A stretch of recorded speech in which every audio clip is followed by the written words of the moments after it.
All right. How's everybody doing? I saw 2 thumbs up only. Can we get, okay, we got a few more. All right, that's good.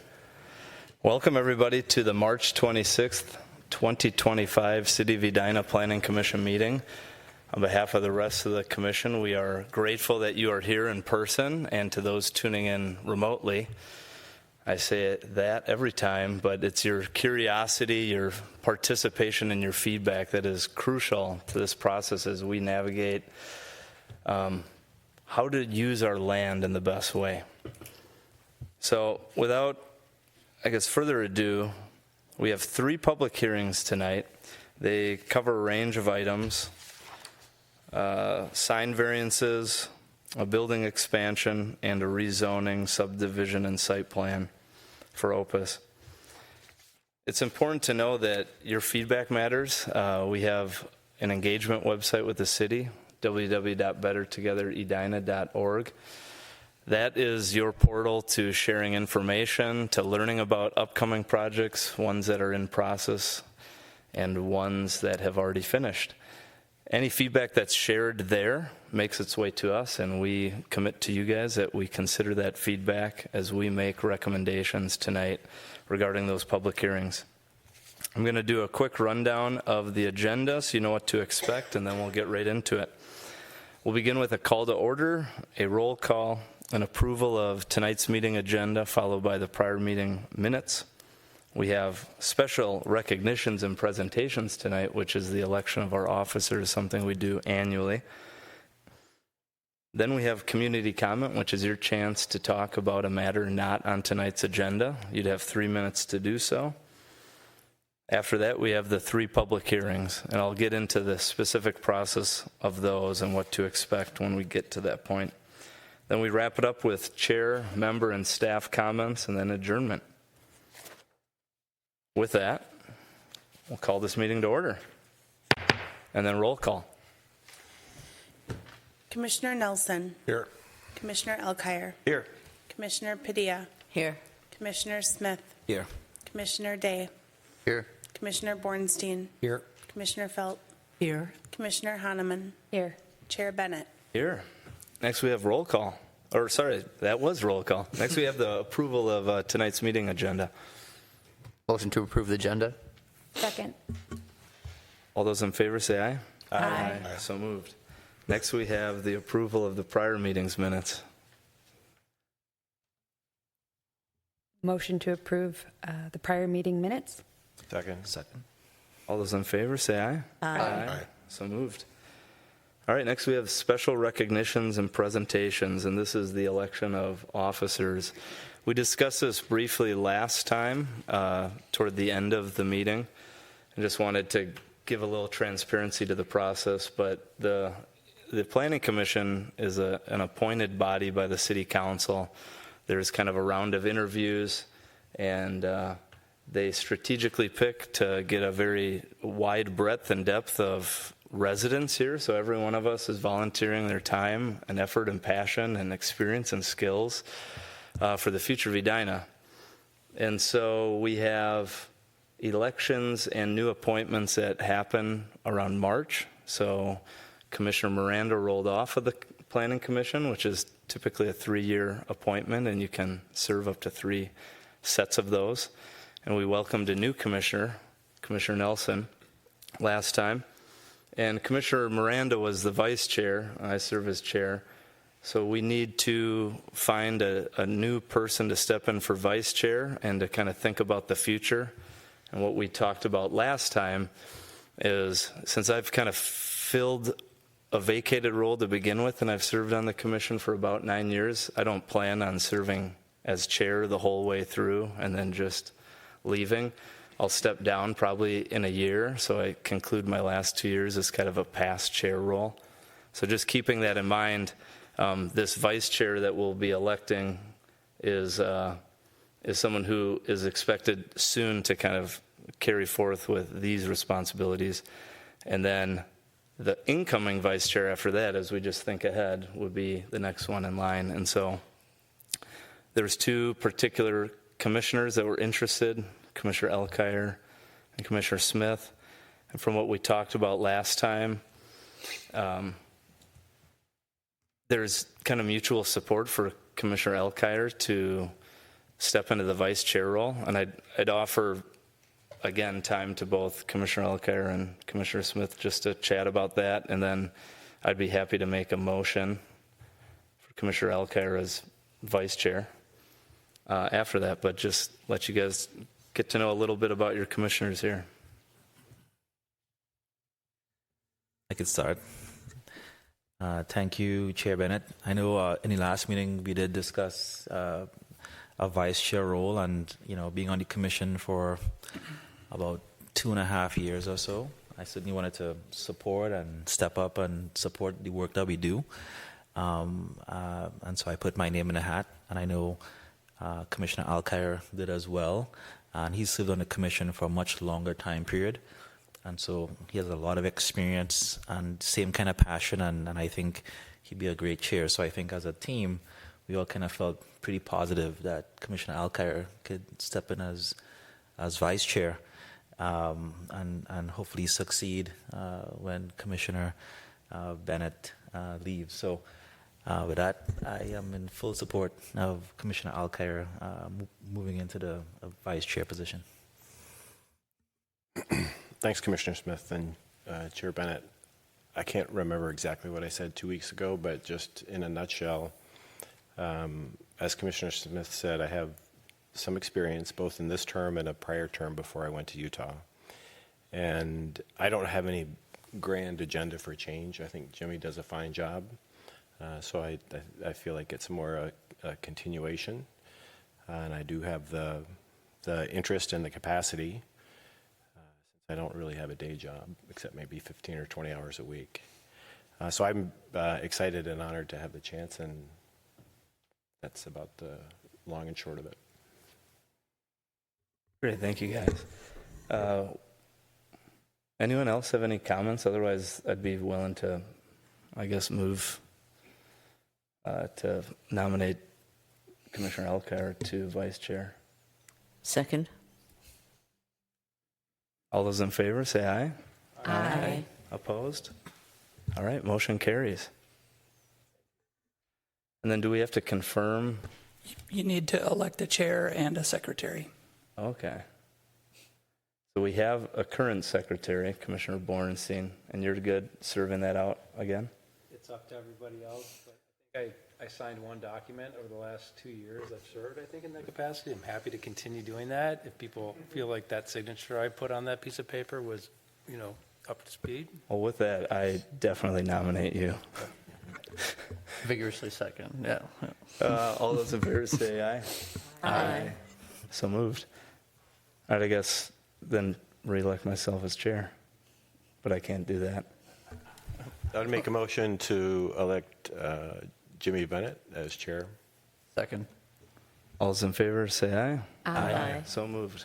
All right, thank you guys. Thanks for bearing with us to give a little transparency to the process. And with that, we're moving on. So community comment, like I mentioned, this is a chance for anyone who's here in person to testify about anything not on tonight's agenda. You have 3 minutes to do so. Please come up to either podium. When the light turns green, you have 3 minutes. State your full name, address. And when it turns red, your time is up, and we'll ask you to wrap it up. Is anyone here for community comment?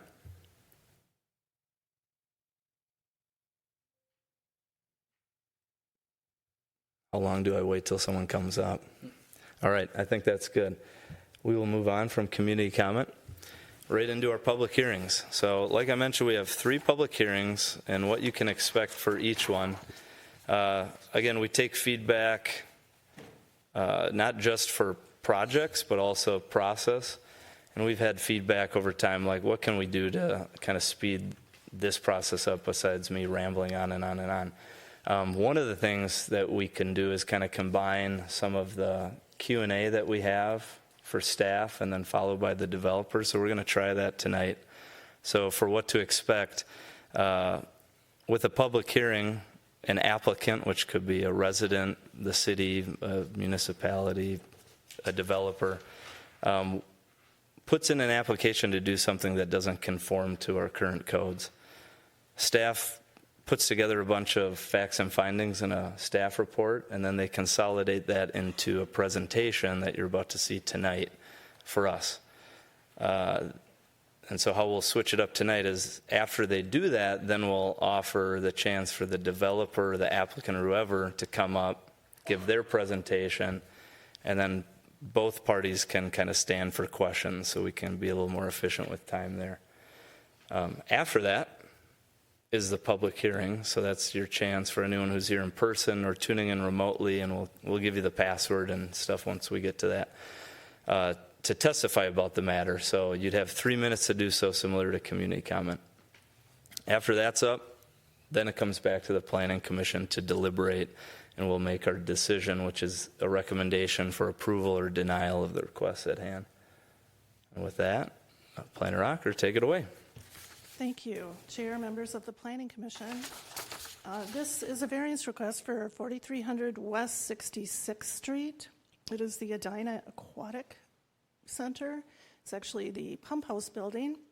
So this is the site. We have the Edina Aquatic Center. The pump room is over here on the east side, closer to the north part of the facility.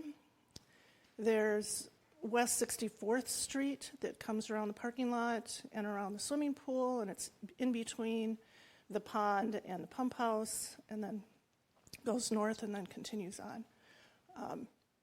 So the request is for a new or expanded portion of the existing pump house. This slide shows you in blue are all the water bodies in the aquatic center in the upper level, and then in the lower level, the red portion is the existing pump room, and the green portion is the addition. Most of the existing building is underneath the pool deck, so you only see a small portion of it when you're looking at the east side of the building. So these are the existing conditions. This would be looking down at the pump house, so you don't see most of it. Again, this is the only portion of the pump room that you do see currently. There's a loading dock and an access drive on the south side.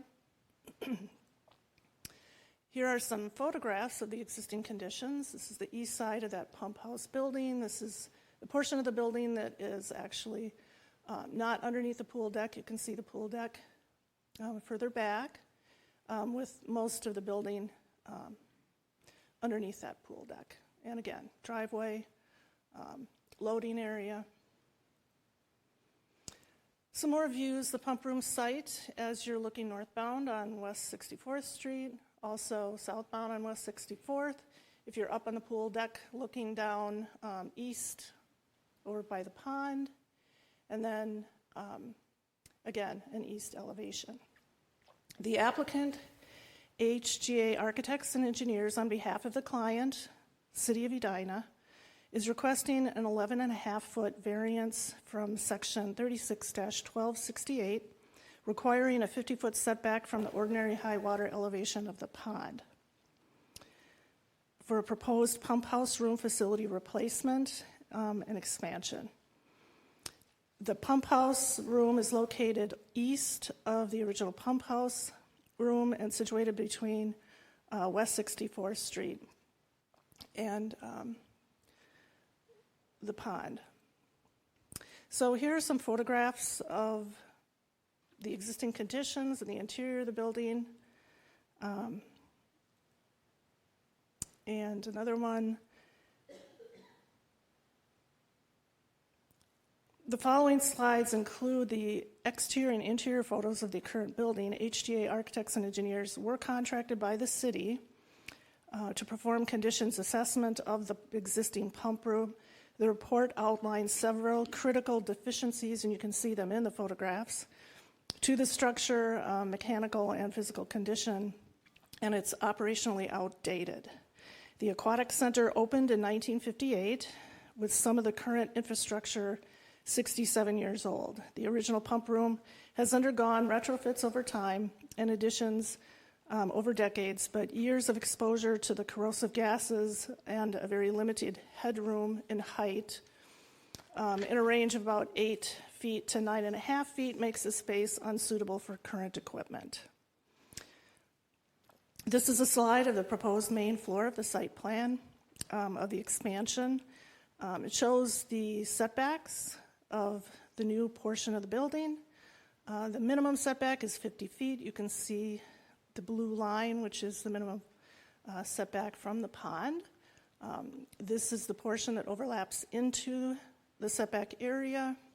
The closest point is at 38 feet 6 inches. The corner that is to the south of the new building is at little over 45 feet. So it's sort of a triangular portion that is overlapping into the setback. This is the upper deck of the addition, which will have an amenity space with pool cabanas. So it's the deck area above the building, similar to what's there right now in the existing pump room. However, it'll be much more enhanced. There will be a loading area on the north side of the building. And you can see that here with the driveway access. And a more detailed building floor plan. It gives you an idea of what sort of equipment and facilities that will be included in the new building. So these are some renderings, elevations of the new building, new structure. It shows the amenity deck with the pool cabanas. This would be looking northbound. You see the lower level, which houses the pump room with all the mechanical facilities. And then the upper deck, there will be the cabanas further away, and then an upper deck that is on the east side of the cabana area. So this is sort of a bird's eye view. This is the area that we're referring to. This is also a covered area for lounge chairs, but this is that cabana area above the pump room. And then an elevation of the south side of the building. This is a slide of the hard-drawn elevations and a comparison. So they're not to scale to one another.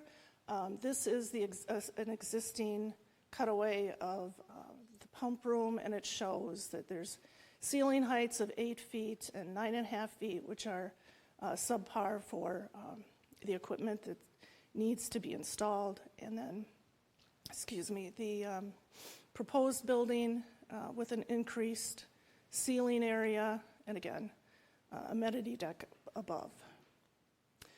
So this is the materials and color palette that's going to be used.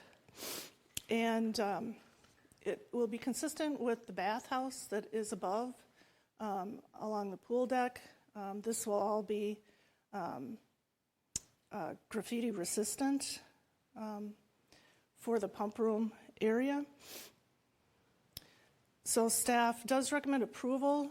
Staff recommends approval of a variance from the Edina City Code for Section 36-1268 to allow for an 11.5-foot variance for the requirement of a 50-foot setback from the ordinary high water mark of a naturally occurring lake, pond, or stream to allow a setback of 38.5 feet at the closest point of the pump room facility. Approval is subject to the following findings: that the proposal for the pump room expansion is reasonable. The use is part of a permitted use in the single dwelling unit district. The Aquatic Center and all of its necessary parts are compatible uses within the single dwelling unit district. The use is consistent with the future land use designation for low density residential in the comprehensive plan. The variance is needed due to the functionally obsolete size of the existing building built in 1958, constructed under different setback requirements, which are current holdover from conditions that were not created by the applicant or the Aquatic Center.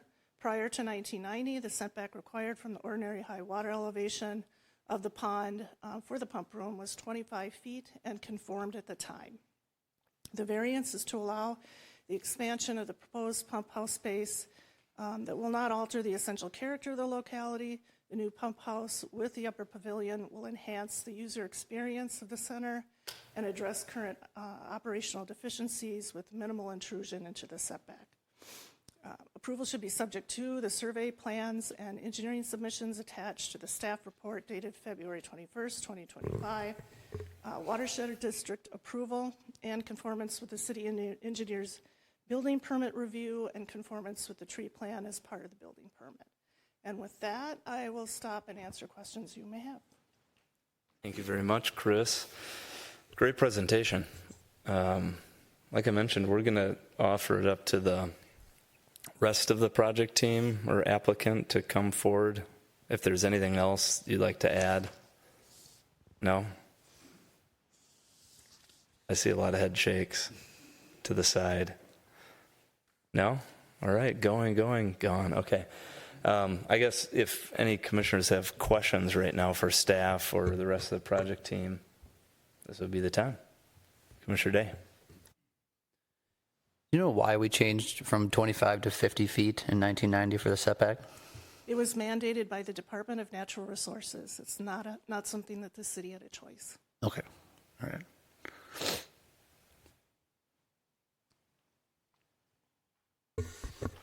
Commissioner Nelson. I'm assuming you had some preliminary discussion with Watershed District? Engineering has. They've been working very closely with the Watershed District on it, as has, I believe, HGA has as well.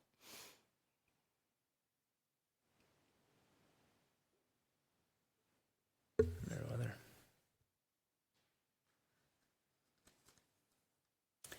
Can you tell me a little bit about swimming pool pond? Is that an official name? Is that what city calls it? Yeah, the swimming pool pond. It does collect runoff from the facility. I am not as well versed on that particular pond as some others. It is considered, it does require a setback, which means it was a naturally occurring lake, pond, or stream. And I mean, it's currently surrounded by roads. And can I ask what's going to happen with the existing pump room? Well, they're going to be removing it and rebuilding it in the same location with the expansion. So it's going to be utilized as Yes. two. There will be equipment in it as well. Yes. Okay. And the whole half ship is going away? No, nothing on the amenity, on the deck is going to change, with the exception of the addition of the cabana. Here comes the team. Oh, here we go. I can answer some of these. So the pump room the existing pump room will also be utilized with the expansion. So that space will continue to be used for equipment. And then as I was coming up, I missed. Oh, so the deck above the pirate ship, the half pirate Is ship? staying. Yeah, the Okay. pirate ship is staying. Yeah, I so couldn't we're- see it in the renderings. It's just an oval. It's hard to see in the drawings. Okay, I Yeah. could see it in the plans, but Yeah. not in the. So you're rebuilding rebuilding the pump room and the deck up above. We're expanding the pump room, You're expanding the pump room. reutilizing the existing, and then the deck is being expanded because of the pump room, and that's where the cabanas will be. Otherwise, the deck remains essentially the same Okay, because there was corrosion in that room, in So- the existing pump room. Correct. and you're going to address that, but most of that structure is going to stay. Yeah, and some of the structure has already been addressed, the issues structurally, but the equipment replacement is going to help control some of the corrosive gases Okay. that are going on there. We're going to ventilate it better. Okay, and as part of that, you said there's pipes coming out that make it difficult to put some of the equipment in that room. Can you Right, talk because about that a little bit? Yes, excuse me. The pool, the existing water bodies have drains and supplies that are already, of course, attached to those water bodies, and they come into the existing pump room now, so we'll continue to utilize those. And can they, I'm just wondering, we've had previously a couple of projects where people wanted to put patios in a setback from a body of water. And we've said no to those. So I'm kind of wondering about the process that you went through to kind of get to this point, rather than maybe rebuild that existing pump room if it needed work, to kind of utilize that to kind of keep this setback from the water. Can you go through that? Yeah, maybe I'll start and you can chime Okay. in. Okay. So the existing pump room is too small for the expanded equipment that needs to be installed. So we needed to expand in some way. Of course, keeping the pipes coming in as they are that are already connected underneath for the drains of the existing water bodies made it difficult to try to think about moving those, because you'd have to rebuild the water bodies if we were to move the existing pump room. So the expansion ended up where it needed to be because of that adjacency with the existing location of utilities under the pool. The cabanas above are taking advantage of, and this is a great renderings to show, are taking advantage of that space that's extending the deck. And they are, the main wall there is set back from that furthest point where we're asking for the variance. But it's still, is it still in the, yeah, I'll let Paul maybe clarify. Okay, yeah. We are building the cabanas on top to take advantage of the addition. It will be set back, but it'll still be about 8 feet away from the edge of the pump house. And so it will cross a little bit into that zone too. And I just want to add to the existing pump house is not tall enough. The new pump house will be taller by going deeper. So it'll be down further from the existing. Yeah.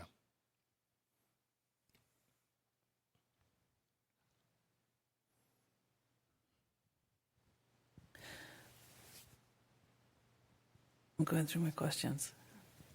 So there is no way to kind of scoop out underneath the existing pump room and use it? Is that where the pipes come up?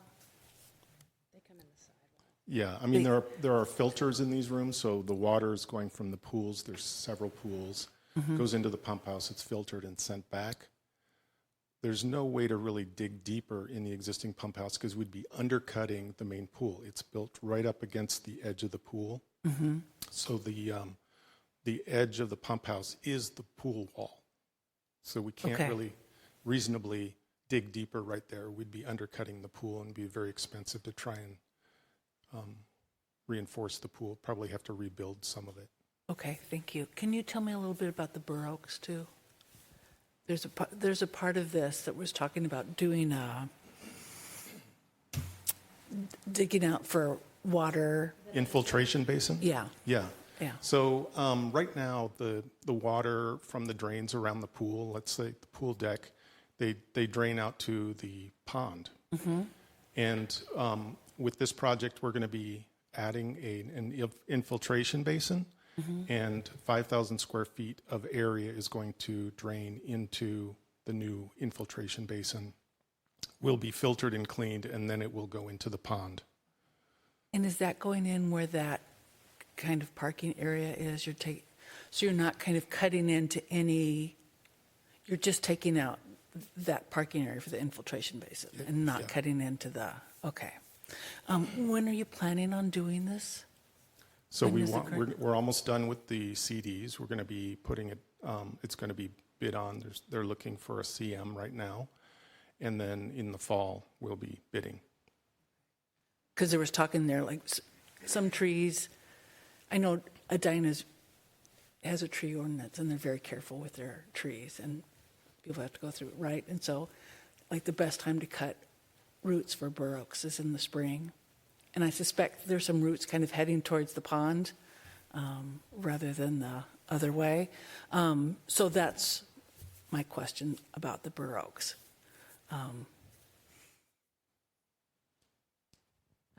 So the CMAR hasn't been hired yet, but there is a potential because that work wouldn't disturb the pool opening, Okay.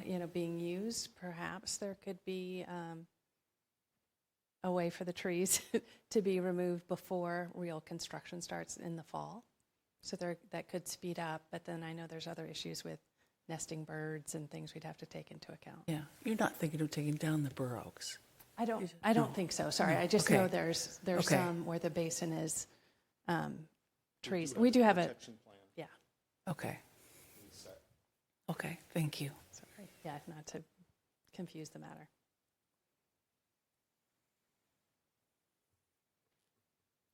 Any other questions? Yeah, Commissioner Nelson. Chair, sorry. I just did want to make one more note. Obviously, it's in the staff report, it says, this pump house must be located here. Obviously, it really needs to be located here. There'd be an extreme expense to move it and put it somewhere else. You're talking about rebuilding pools and relining it. The only other comment I really wanted to make was that I'm going to abstain here. Don Lahr did propose on this project, so I'll be abstaining. Yep, thank you. Commissioner Haneman. Perhaps a dumb question, but the point of the setback, as I understand it, is in part to keep things out of a high water event. Are we concerned at all that we're digging down and spending all this money to put equipment that isn't going to like water in the case of a heavy rain and flood event? Right, that's a good question. And although we are crossing the setback, we are building the floor 30 inches above grade, so it would still be above the flood zone.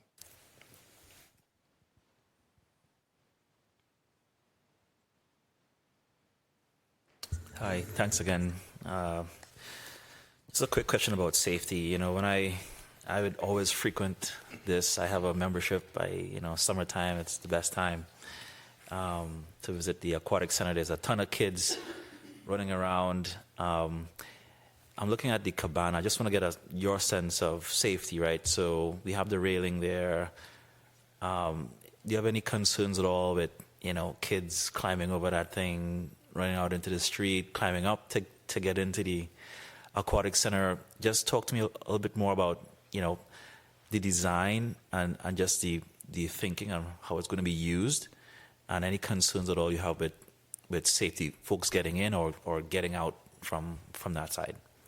Yeah, that's a good question. The cabanas will be a floor up from the street below on the east side, and there'll be guardrails, 42 inches high minimum, to protect people. And then in terms of people sort of climbing in and out, there is a chain link fence that goes around the perimeter. It runs up to the cabanas area, and then it continues again on the south side of the cabanas area. So it will help prevent people from sort of scaling the wall and trying to get in. But there is a gate also that we're providing. That's a staff-only gate. It will not be used by the public. It'll be locked. And then the cabanas themselves will be locked when they're not in use. They have to be reserved. The staff will open them up for a reserved function, and then they would be shut again after that party is done using the facility. Sure. Thank you. Any other questions? Thank you. Appreciate it. Great presentation. This is a public hearing, and so we will move to that part of the public hearing. So just for those who are tuning in remotely to participate, take out your phone, call the following number, 312-535-8110, and enter access code 2868-688-0356. The password is 5454, and then press star 3 on your keypad to jump in the queue to speak. Little context on these very long instructions. We've inquired about trying to make that quicker for people, but we get a really good deal. So it's as simple as that. Like if you want to spend more money, You could argue with the city, but we seem to support that reason. That should be up on your screen, so you can reference that. And while we give you time to jump in the queue, we will open it to whoever might be here in person that would like to testify. You have 3 minutes to do so. Similarly, please come up, state your full name, address.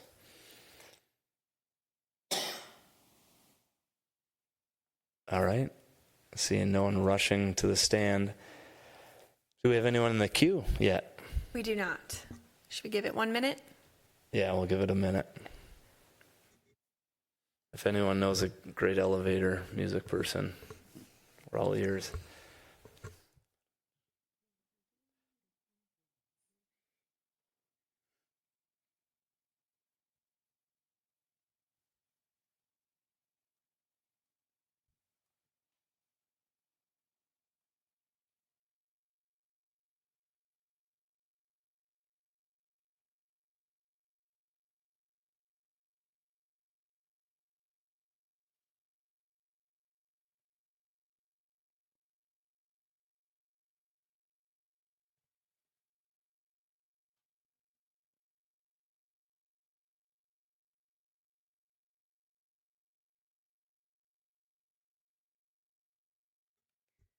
It has been 1 minute and nobody has joined the call, so I believe it is safe to proceed. A motion to close the public hearing, anyone? Motion to close the public hearing. Second. All those in favor say aye. Aye. So moved. Public hearing is closed. Take it back to the commission to deliberate. Any thoughts? Yeah. So as I was kind of mentioning, I use this pool all the time. I think it's a great resource for the city. In terms of the design, I think it makes sense where the pump room is going to be located. We want to maintain as much of the infrastructure as we can, and we're going to leverage that. Moving all the pipes to a new location would certainly be way more expensive for the city and may not get us a whole huge amount of value. It's just curious that, the roadway, I think it's like 7 feet from the edge of the road to the actual proposed pump room wall, the closest point. And I think generally speaking, the right-of-way and the setback requirements is like around 5 feet, roughly, for most buildings that are 8 feet tall. So if this was a house, it probably would be okay in that location. I know it encroaches a little bit beyond what the state recommended, but given the location, the infrastructure, what they're trying to build here, and the amenities, the pool deck expansion, and the cabana, I think those things are really positive for the city. And so it just seems like, I'm totally in favor of this. I think it makes sense, and I think we just have to work within the constraints that we have. So I'll be in favor of this addition. Thank you. Any other comments?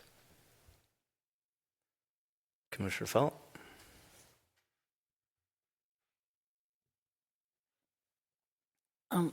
Congratulations on the design. I think the design is absolutely beautiful. I think the cabanas would be lots of fun.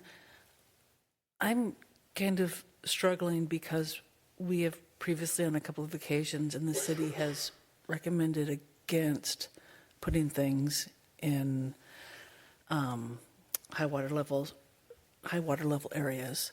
And one of them was for a patio structure, and we've kind of towed the line on some of those.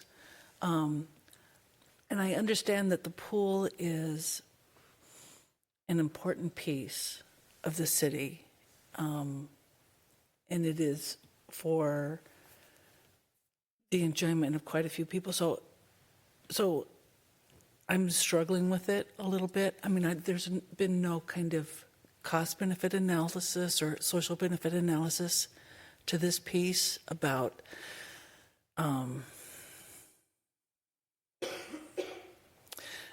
whether or not this could have been done in a different way. Because I think if we as a city are asking residents not to do this. I think we have to spend a lot of time kind of justifying why we can do it. And I suspect this will probably pass because I think a lot of people, I mean, it is a public amenity. But I think on this one, I'm just going to take the side of the conservationists because we've been doing that for the past couple of years. So that's where I'm going to come down on this one. But it is a beautiful project, and it'll look a lot better than what's there now. So I agree with that. Thank you. Mr. Hahnemann. That's a very good point, Meriwether, that I hadn't considered. I guess, and maybe this is back to the applicant, or what was the impetus of doing this now? How did the city come to the decision that we needed to sort this out last year? That amount of rust, right, that's been there for a while. I mean, clearly it's an aging problem. So, to Meriwether's point, what was the evaluation that occurred to get us to this as our option for all intents and purposes because of the cost to do something different?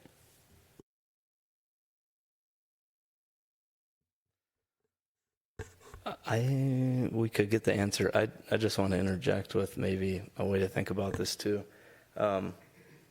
Maybe taking a step back, with variances, there's the pyramid of discretion. We didn't show it, but what it means is, every project is unique, and the bigger the ask, the more discretion we have to make decisions. And you can kind of hear already there's some opposing thoughts. But when I look at the conditions of what needs to be achieved to secure a variance, to me this is a very straightforward approval. And as I look at the conditions for practical difficulties, meaning are there practical difficulties in complying with the code? And that doesn't mean, is there a different use that could be put forward that does comply? It is the proposed use reasonable in nature? One, this is reasonable. And then two, is the plight of the landowner due to circumstances that are unique to the property or similarly zoned properties? And this is an extremely unique situation. It was built when it complied, and now the code changed and it doesn't. And there's a lot of other nuances of, to do something else would just be irresponsible, like financially. And then if granted, it will not alter the essential character of the locality. And I think the alternative, it's the opposite. I think there's a great creative adaptive reuse to capture more space above and bring more benefit to the public. So to me, I just see it just easily knocking the conditions for a variance. And we don't need to necessarily know how many, thousands or hundreds or dozens or just a few different things were considered. It's just, is this reasonable? Number one, I think it is. I don't know if that helps anyone or not. Maybe not. Any other comments? Yeah, Commissioner Ellicott. I'm glad Commissioner Felt brought that up. And just for what it's worth, and I also support what Chair Bennett just said, but there was two ways of thinking about it that might help, might not. One is that compared to the other instances that you mentioned from not too distant past, this project delivers a public benefit rather than a private benefit. And you alluded to that, I think. The second thing, which is compelling to me, is that the main feature of the land between the new pump house and the pond is a 2-lane road. And that's certainly a different circumstance than anything we have seen in residential applications around ponds. I think we might have looked at some of those differently if there was a 2-lane road between the patio and the pond. So for what it's worth, just sharing some thoughts. Yeah, I think that is all absolutely fair. I think I personally want to see a little bit more from the city when they are suggesting that they can get a variance from the high water mark and not for residential. So I just want a little bit more background, and that's why. I do see. I think that's very benefit. fair. Yeah. And we should hold ourselves to a higher standard regardless. So. Great point. Any other comments or proposed motions? Did we close the public hearing? Yes, we did. Yeah. Okay, so Oh, still going. I'd like to make a motion to approve the variance for the Edina Aquatic Center water treatment building expansion. Second. All those in favor say aye. Aye. Opposed? Nay. Abstaining? Aye. Motion carries. Yeah. Yeah, it's the double negative. Aye, nay. Okay. Thank you. Great work. Congratulations to the residents in the city for advancing this public benefit. Got to take care of our stuff. All right, next we have our second of 3 public hearings. This is a sign variance for Meeting House Church, 6200 Colonial Way. All right, take it away. Thank you, Chair and members of the Planning Commission. The request tonight is for 2 sign variances for 2 signs at Meeting House Church located at 6200 Colonial Way. 6200 Colonial Way is located at the southwest corner of Olinger Boulevard and Colonial Way, north of Highway 62 and west of Countryside Park. The 13-acre site is zoned R1 single dwelling unit district and is the existing site of Meeting House Church. The church is currently in the process of replacing their existing signage on site. And the church is proposing to install 3 monument signs along their 3 street frontages, Olinger Boulevard, Colonial Way, and Highway 62. Currently on site, there's 2 existing signs. At a time in the past, there was a 3rd sign adjacent to Highway 62, but over time it has fallen. The first variance request tonight is for sign 1. It's located at the intersection of Olinger Boulevard and Colonial Way. There is an existing sign in the similar location that will be removed and replaced with the proposed sign. The variance request tonight is a 30-foot variance request to the 50-foot setback requirement from the ordinary high water elevation of the naturally occurring water body. This would allow the proposed sign to be placed at least 20 feet from the ordinary high water elevation.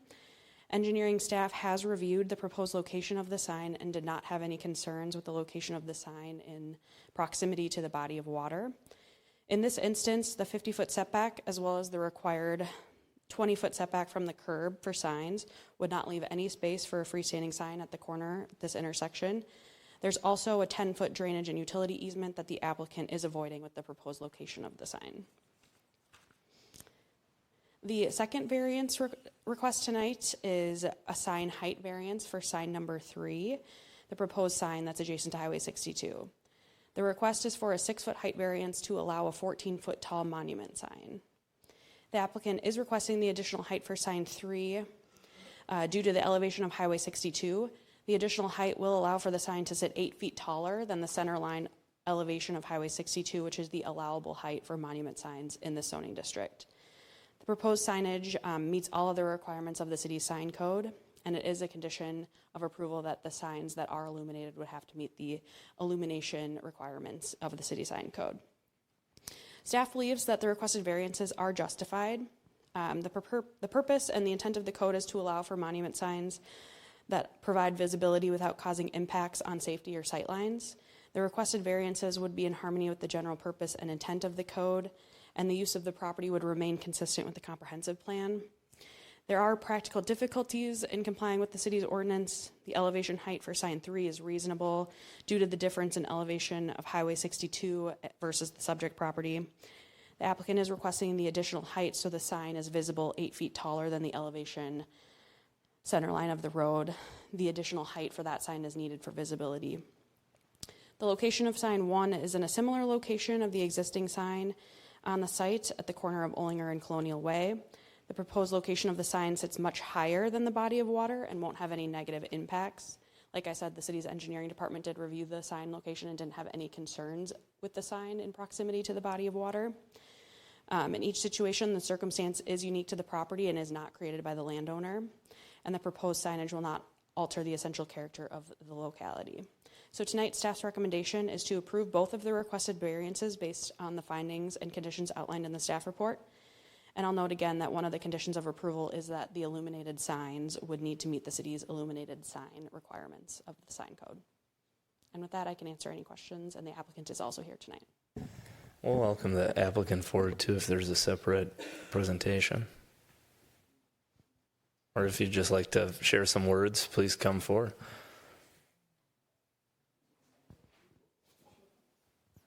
Do you just want to introduce yourselves too? Perfect, thank you. Just introduce yourselves. Thank you. Hi, my name's Mike Casbohm. I'm the acting sign consultant for Meeting House Church. I'd be happy to answer any technical questions you have. So I'll just turn it over to Eric.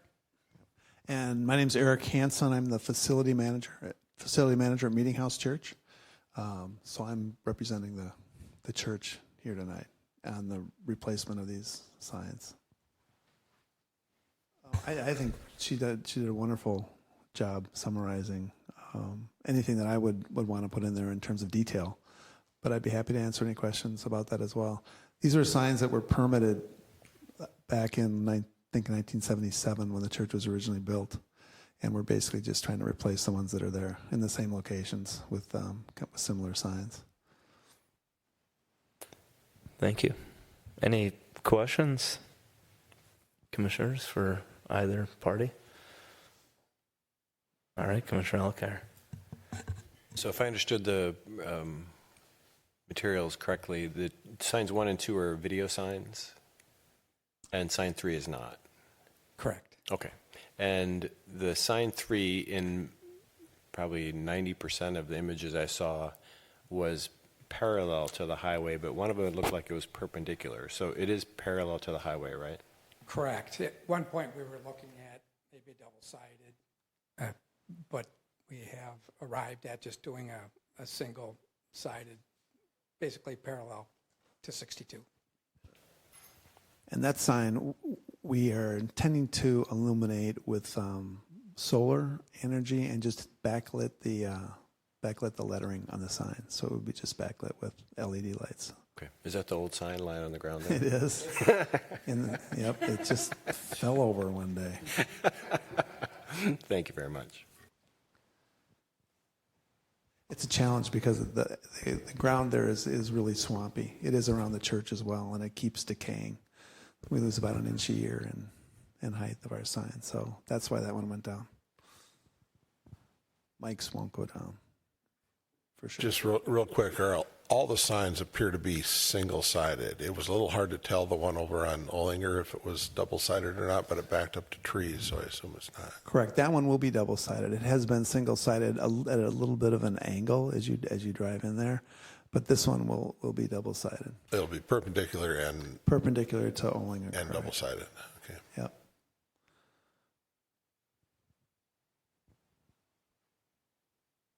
Any other questions? Commissioner Felt. For being here. Are you planning on keeping the signs lit or electrified 24 hours a day? Or what's the plan for? I think the plan really is to go with the city rules and regulations on those.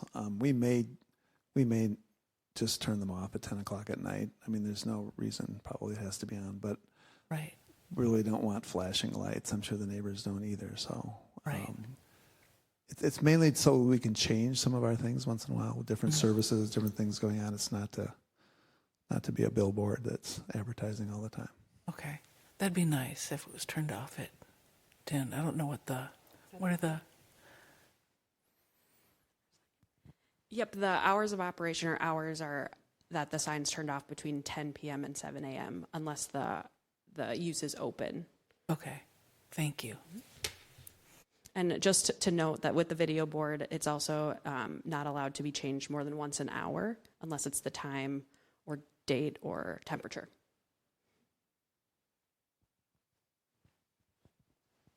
Hopefully the temperature is accurate. You guys remember those back in the day where it's like 900 degrees out? Hopefully you guys don't have those struggles. Any other questions? Thank you. Thank you for the presentation. This is a public hearing, so we're going to go to that part. Again, for those who might have just joined us, to participate remotely, take out your phone and call the following number, 312-535-8110. Enter access code 28686880356. The password is 5454. And press *3 to get in the queue to speak. That should pop up on the screen. Give you some time to do that, and while we wait, we'll open it to those who might be here in person that'd like to testify about this matter. Similarly, you got 3 minutes to do so. Please come up to either podium, full name, address. Anyone here that would like to testify? All right. Seeing none, I guess we'll just go to the queue. Do we have anyone in it? We do not. I have the timer going. Right, good.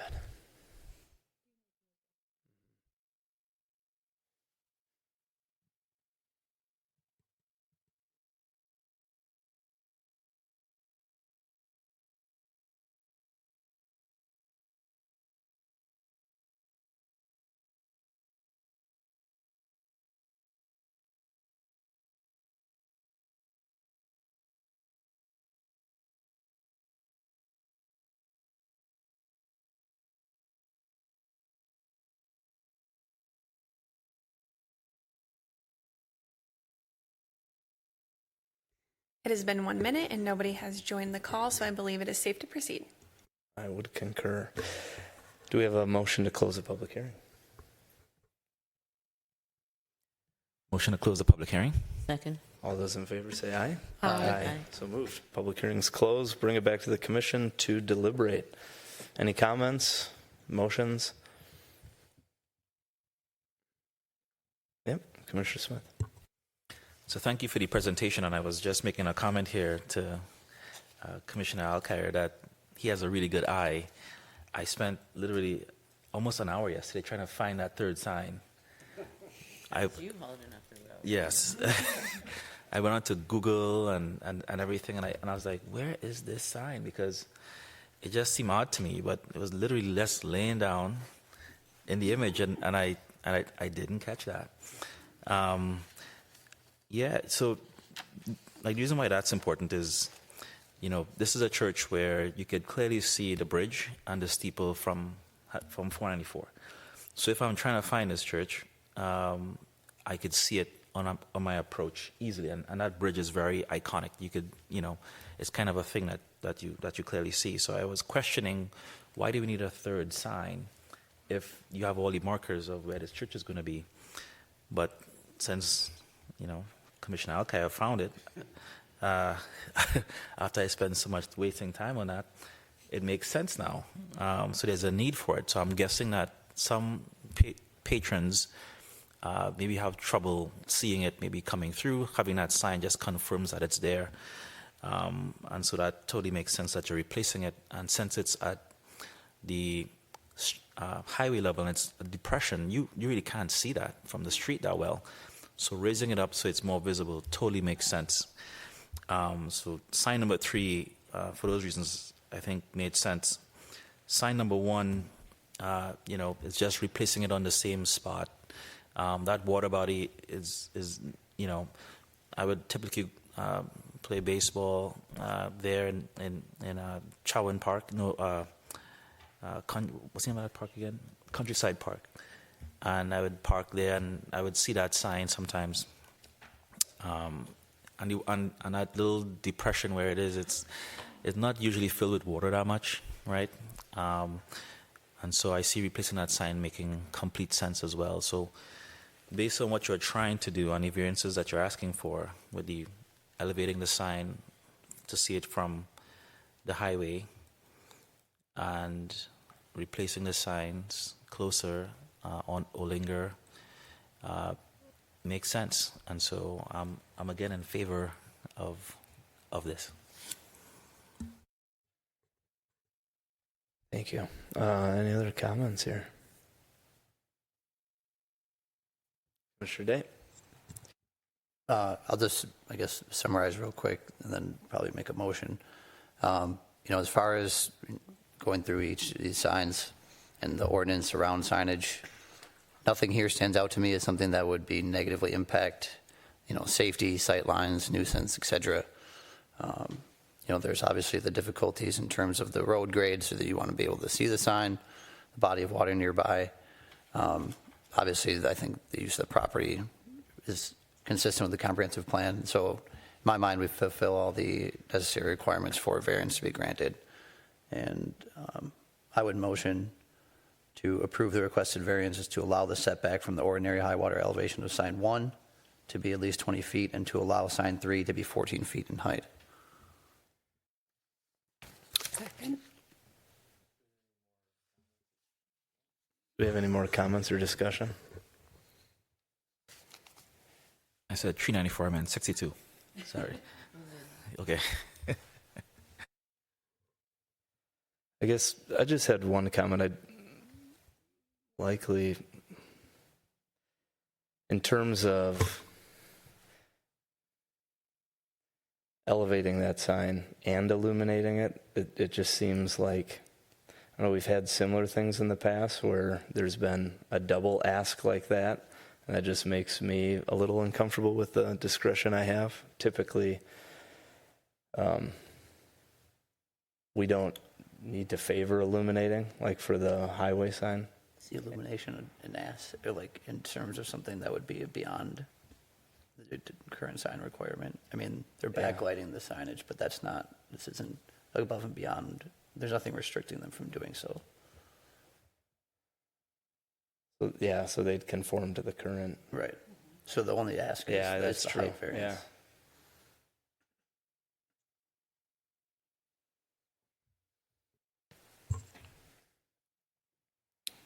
All right, I think that's all I needed here. Anything else? All right, and I guess, it was already seconded. So all in favor, say aye. Aye. Opposed? So moved. Motion carries. Good luck with your project. Thank you.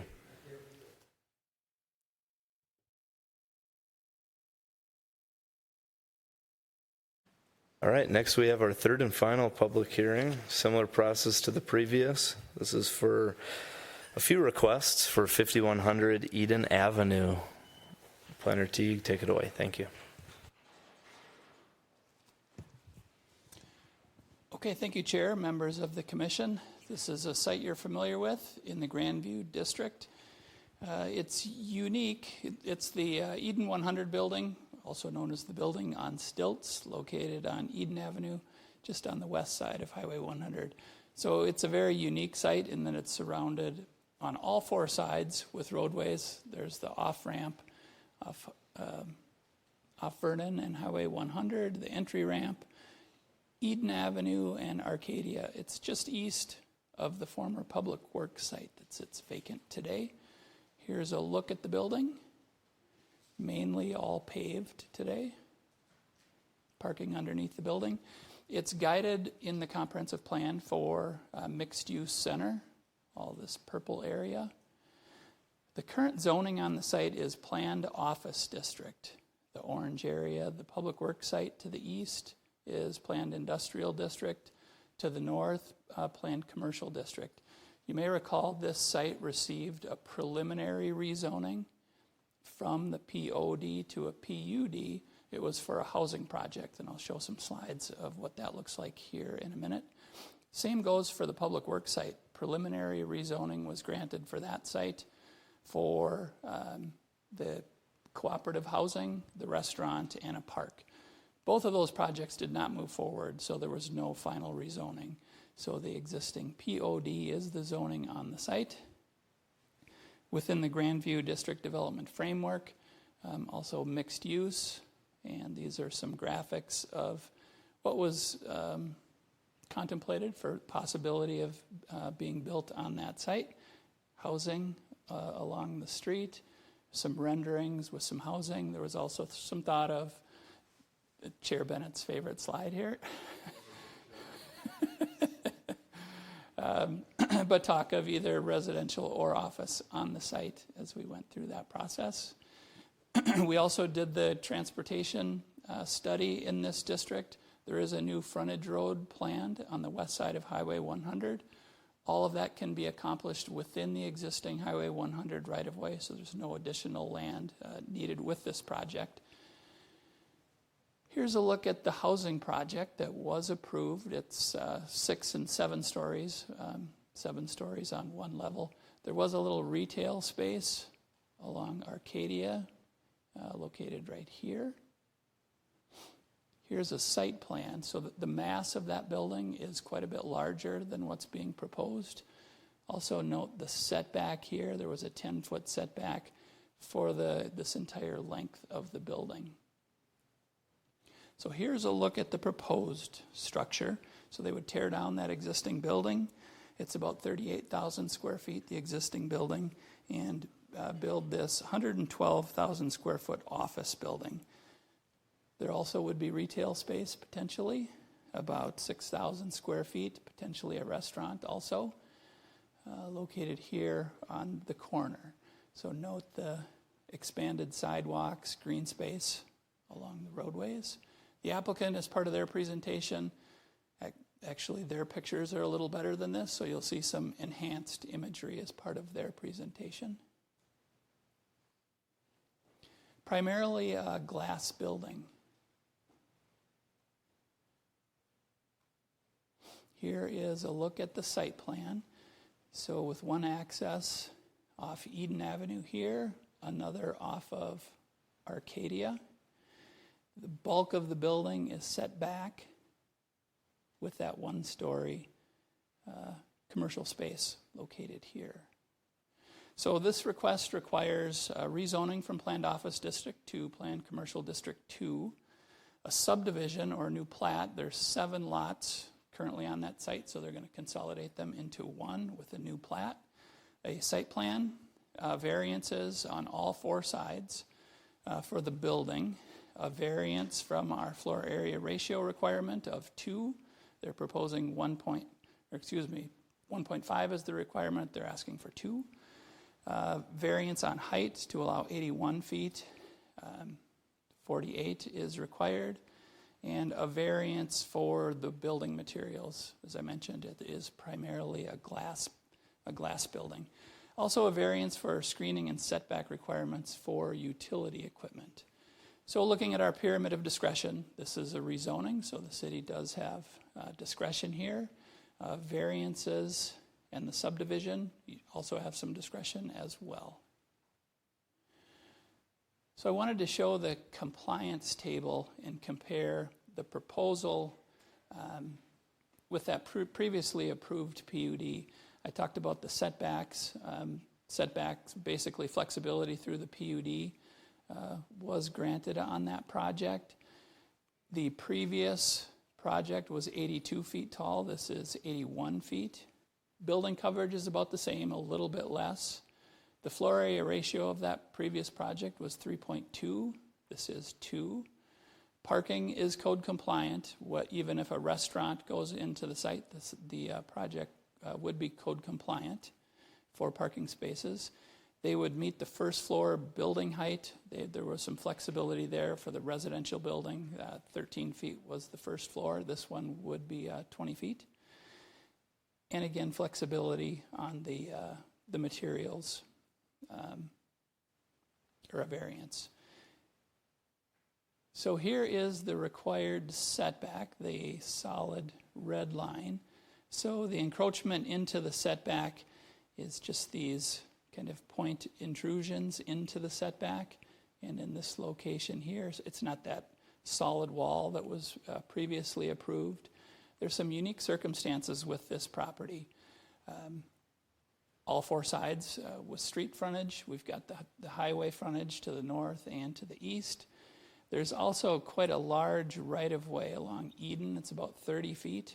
So the building from the road, as you walk or travel down, the building would be set back a little further perception, even though a 2-foot setback is needed right here. It would be 21 feet back from Arcadia. This is a 35-foot requirement here. And the mechanical equipment where a variance is also sought is for this material right here. They are proposing to screen it within the right-of-way.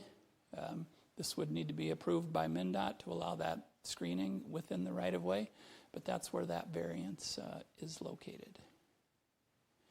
So primary issues is the rezoning to Planned Commercial District 2. I see a typo there. Is that reasonable? And are the variances justified? So we'll start with the rezoning. Staff does believe that they are that it meets our criteria for rezoning. It is consistent with the comprehensive plan. The site is guided mixed-use center. The uses contemplated within that district are all allowed by the PCD2 zoning district.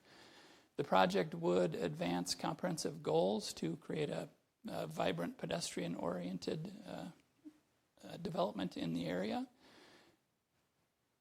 The project would not be detrimental to surrounding property. It would actually benefit some of the commercial areas with more employees during the day. A traffic and parking study was done by Stantec. Ed Terhar, I believe, is on the call with us this evening to answer any questions that you may have. But the study does conclude that the existing roadways can support this project. The roundabouts were all designed with development in mind on this site. I mentioned the FAR is consistent, or it's less than the previously approved plan, but it is consistent with recently approved projects. The Mason Green is 2.5, Avador 2.2, and that senior housing project at 3. The PCD2 zoning is consistent with the properties to the north and northwest. Second issue is in regard to the variances. There's a number of variances proposed here. The staff report included an analysis of each one. I'm not going to go through each of those, but kind of bunch them together in terms of the findings. We do believe that the variances are justified. The property owner proposes to use the property in a reasonable manner. There are circumstances that are unique here that I mentioned with the large right-of-way, property, street frontage on all 4 sides, and the project wouldn't alter the essential character of the area. Setbacks are generally consistent with recent proposals and development in the area. The Avador project is actually 4 feet, and the graphic here indicates from Eden Avenue, that's from the property line. There's a 4-foot setback there. The former public works site, that was approved at 5 feet on Eden and Arcadia, and the previous building for this site was 10 feet. I touched on the mass of the building. The FAR is less than the previous proposal and consistent with recent developments in the district. The height is consistent again with that previous approval on the site, and is comparable to some of our recent projects. The Mason Green is 76 feet tall. The project that was approved on the public works site was 83 feet. And again, this one being 82. In terms of the building materials, this is a primarily glass building. So to add brick accents, exchanging a small amount of the metal panels really wouldn't significantly alter the appearance of this building. The intent of that code is for the city to have high-quality buildings constructed, which this would be. Again, this would be the corporate headquarters for Opus. We talked a little bit about that in the sketch plan. And the intent of the screening setback and the setback for the utility equipment, we really want to screen those uses, and this one is located adjacent to that freeway off-ramp, and they would be adequately screened. So we believe that variance is reasonable as well. And so staff is recommending approval of the rezoning, the subdivision, the site plan, and the variances. If the planning commission has any issues with any of the variances, you can separate them out, make a separate motion. We can talk about that when we get to that point. But with that, I will stop there, and the applicant also has a presentation and will provide a little more detail. Thank you, Carrie, for the presentation. Welcome, you guys. If you'd like to just, introduce yourselves, go over your presentation, I think it'd be helpful on the heels of that to just kind of discuss any feedback that's been incorporated since last time, both from the Planning Commission and City Council, and share anything new, stuff you've learned, what makes this more compelling. And thank you again. Great. Thank you. Good evening. Thank you, Director Teague, Chair Bennett, Commissioners. Great to be in front of you all again on this site. I counted, I think this is the seventh time we've been up here on this site. So excited to share some of the changes that we made, as you suggested, Chair Bennett. We've had our neighborhood meeting, obviously our sketch plan, both Planning Commission as well as Council, took some feedback and took your comments and what we heard and have made some changes. So we were going to run through some of those changes from the first time that we were here. I realize I didn't introduce myself. Nick Renan with Opus. Nice to see you all again. Bob Loken and Matt Axman with ESG as well. We are going to run through some of those changes from sketch plan, and then we were going to touch on, we had worked with city staff on a handful of other variances that we had that I think all of them actually are off of there now. So just some changes that they helped us make that some smaller variances we were able to eliminate. So I think with that, I'll turn it over to Matt just to run through some of the architectural changes from our blocking diagram to our building today.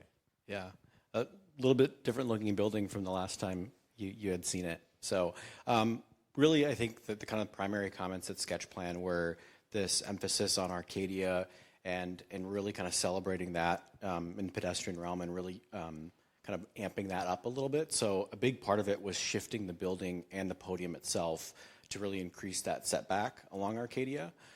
We shifted that podium piece 17 feet inward, and then the building kind of proper as it kind of touches the ground was also inset 4 feet. That also allowed us to create this sort of recessed level 1 frontage along Arcadia. There's a sort of arcade breezeway that expands itself into a wraparound porch that is part of this podium condition here. There's also balconies added at the southwest corner. Again, we really wanted to kind of celebrate Arcadia, strengthen the connections, activity, and vibrancy along Arcadia. And then obviously articulated all the facades with specific building materials. We'll talk about that a little bit later, but mixed use of glass, metal panel, shading fins.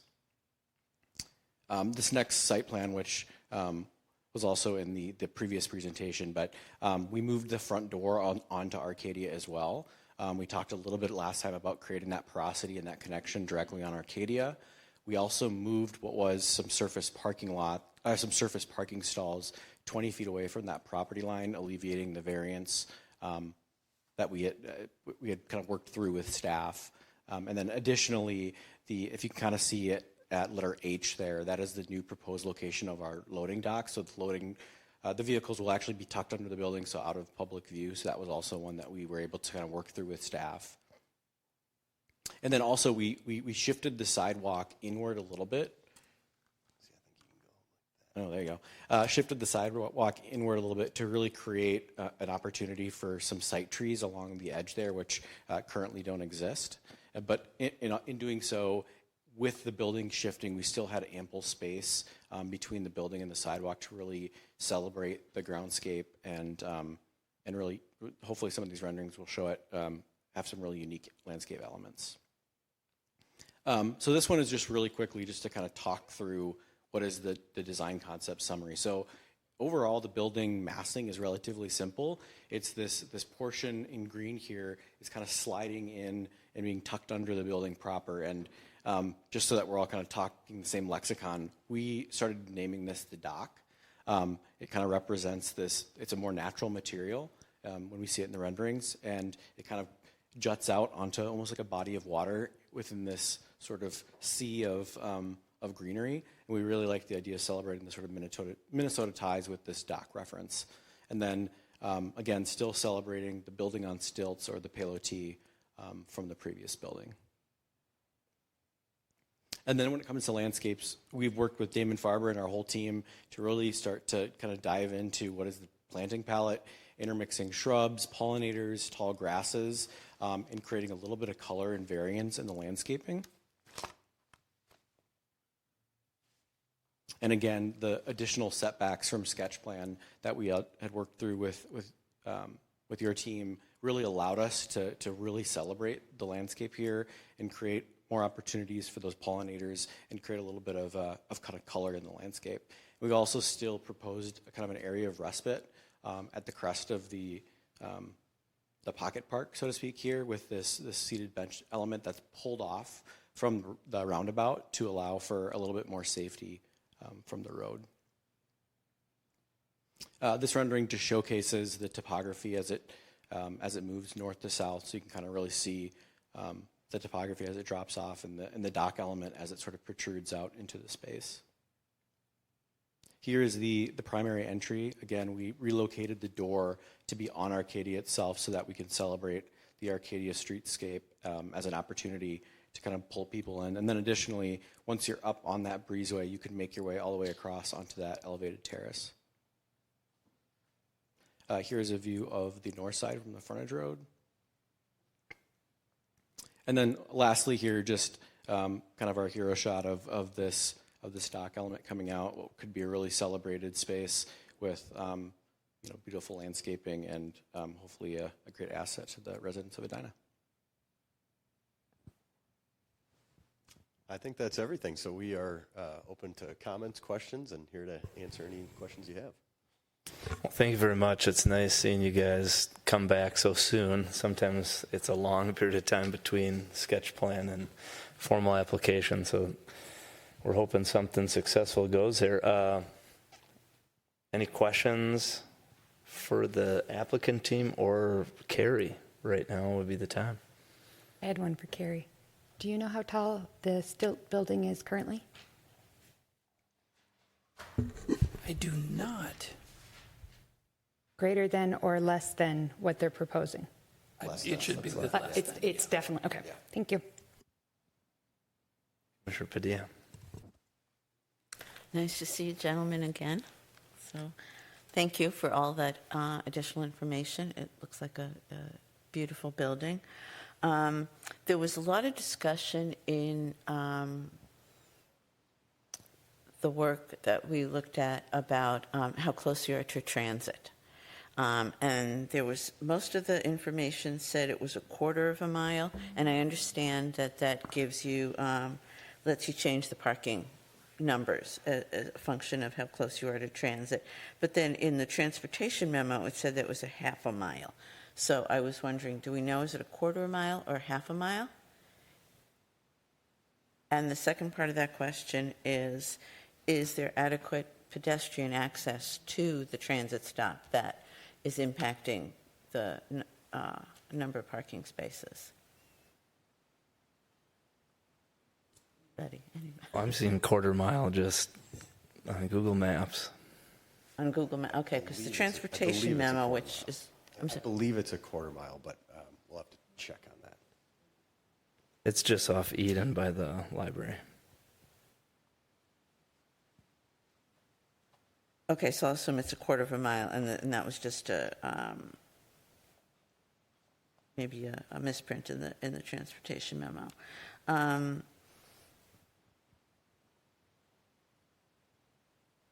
So it would be across from the roundabout then? They'd have to walk by the roundabout to get over to the bus stop by the library? No, they just, you could walk the north side of Eden right to it.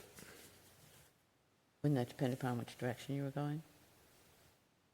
I guess, well, yeah, I guess you'd cross the roundabout, but the north side of the roundabout. Okay. Yeah.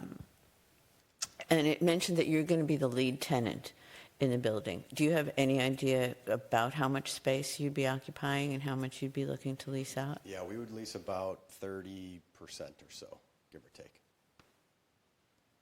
So likely a building that would have, it depends on the overall tenant mix, but I could see maybe 4 or 5 others.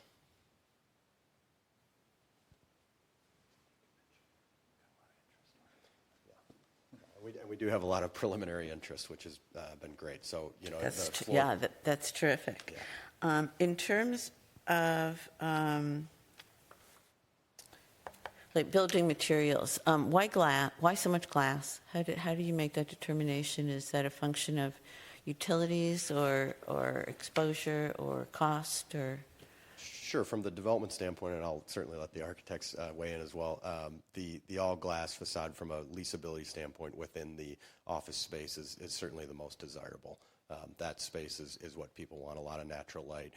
You're seeing a lot of office spaces transformed since COVID, and you're seeing a lot of more open functional spaces that are kind of neighborhoods, they typically call them, with inboard offices. And when you have a lot of glass on the exterior, you're able to get a lot of that light into the center core of the building. So really you can illuminate the whole floor and create a much better work environment from a leasability standpoint. And I think too, just when we kind of talked a little bit on the massing diagram, I think what makes this building successful is the juxtaposition of the component that is kind of protruding out from underneath the building and then the building itself. So we really celebrated more, call it filigree or more opacity at the podium element, our dock, so to speak, and then letting the building proper be more glassy so that we can really create a nice juxtaposition between those two elements. And then additionally, just to contribute to the sustainability aspect of an all-glass building, both east and west sides will have horizontal shading fins. You can kind of see them in this elevation. You see them a little bit more here, so that when you get that warm western summer sun, you'll get some reprieve within the building. Yeah. And there was an article, I'm not sure if you saw it in today's, I think it was today's Business Journal, about potentially the city of Edina having to kind of bail out the construction project that's on the corner of 70th Street. That causes some of us, some great concern in terms of moving forward with these projects. So with particularly the cost of construction materials and glass in particular, what kind of assurance can you provide that this is going to work economically? Good question. We have studied that. This will be our headquarters. We need space by the end of next year. We will be moving forward with this, assuming that we get through the entitlement process. We've run the returns and the math on our end, and we're confident with the building that we've proposed today.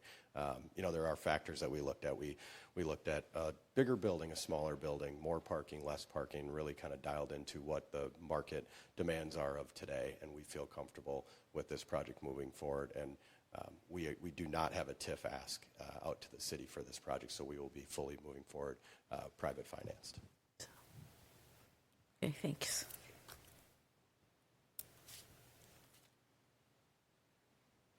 Is that it, Bonnie? Bonnie, do you have any more? No. Okay. Any other questions for Carrie? Yeah? Okay, we'll just keep going down there. Commissioner Ellicott. Thanks for coming again this evening. Can you go back to that west elevation? Yeah, that one. So it looks like, well, first, let me back up. The first image you showed had a tapas restaurant. Is that just a placeholder, or is that? That's a placeholder, yes. Okay, so it's a step up from tenant. Yeah, You're getting tenant more signage specific. kind of drives us nuts. We had a conversation about we don't like when it just says tenant. So okay. Tapas is a good choice. Okay, so here we're on the west elevation. The doors under the Arcadia word seem to be the only pedestrian entrance to the building. Is that right? Jump to the site plan. That is the main pedestrian entrance is going to happen here, as you suggest. We also maintained a door to the north here so that you'd have a drop-off area if somebody was, say, taking an Uber. There could also be, there's likely to be a door somewhere where we break from the lobby to the retail commercial. And then there also is kind of a more back-of-house entrance. That one I wouldn't count as a typical pedestrian entrance, but if somebody's parking here, they could come in that way because we may have a direct access to that restaurant there as well. But if I'm coming in from Eden, I would have to walk in with cars, right? Correct. Because where F is basically it's a parking lot entrance. That is correct. Yes. So if I'm walking up, truly, like if I come over there and park at the district parking, walk across the bridge on foot, I'm going to come in the main door. Yep. Okay, can we look at the west elevation again?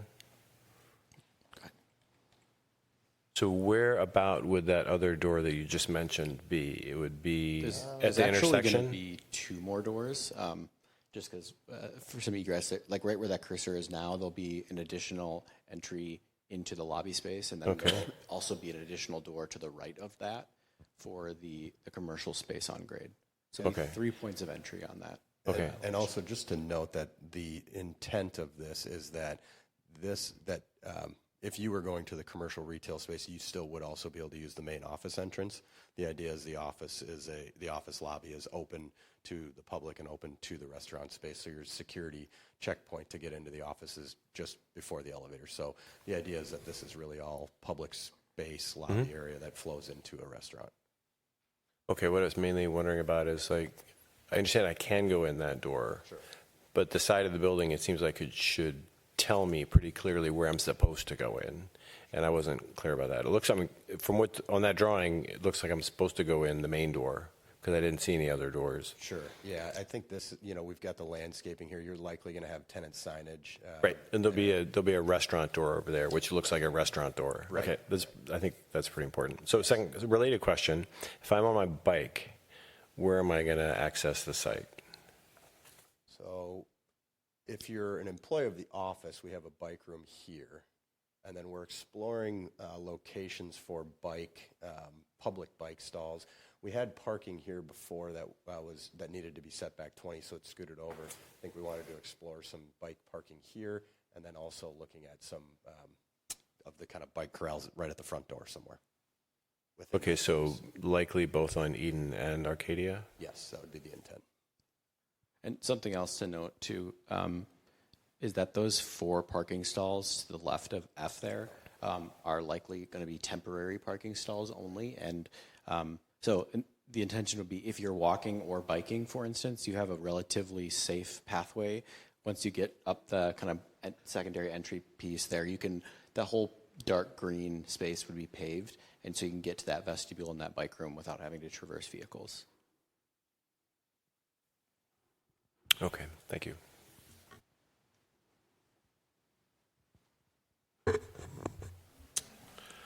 Okay, well, thanks for being here.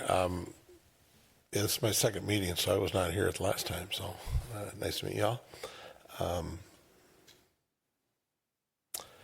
While I'm new to the commission, I've got a fair amount of history with the Grandview area. As I peruse the people that were on the plan, that small area plan or Grandview plan area, Grandview area plan, I think the only commissioner that was on that at the time. So we talked for, I don't know, it seemed like years on that plan. So we had a lot of vision for it. Obviously, that rendering we saw earlier showed housing. It wasn't locked in at housing or anything, but so I think I do like a few things about this. I don't want to get real negative or anything, but the fact this office is great. I like bringing 300 or several hundred people into the area, help support Grandview and the folks that are there. The other businesses that are there, kind of like the dock, that whole walking area, the front area, where you have the little seating and then what you call the dock coming out and all the planting. The landscaping really looks nice. It's nice to have the welcoming door on Arcadia. Initially, I didn't, looking around, I didn't see that, and then as you look at that elevation, you did see that, so that was nice. The one thing we talked about pretty at length on this site was that this is the one location in Grandview where height really seemed to be, it wasn't a bad thing. I mean, could have gone, my feeling was that this site could support. We always talked about going up to the height of the Jerry's Tower, that as being kind of the maximum. And I don't know what that ended up being, if it was 10 or 11 stories. It seems like that was what it was. And again, that's fine. You didn't go all the way up. It seems like it could have gone up a little bit higher. Just, number one, it's a little bit of a buffer to the freeway. and it's a low site, so it's the lowest site on the property, except for the former Public Works land. So again, it could have gone higher. Again, you did your study to figure out what size is there. My thought was that the footprint could have been a little bit smaller, height gone up, but again, you have your reasons for making the footprint the size it is. The building materials, not a huge fan of that glass. I kind of understand what you're saying about tenants and liking to see out and having the natural light come in. And glass is fine. It's just that there's a lot of glass, and there's not a lot of the materials that we kind of had in that Grandview area plan. The stone, the brick. And again, on the first level, there's a little bit more of that. The other piece that concerns me a little bit is the back toward the garage areas. Of course, there's concrete in the garage because that's what you're driving on, but those panels, some of those panels look like they're concrete precast or some sort of concrete panels. They might be colored, they might not be. Again, it seems like an area that you could add stone or add some kind of flavor to that would pick up the appearance of the building a little bit.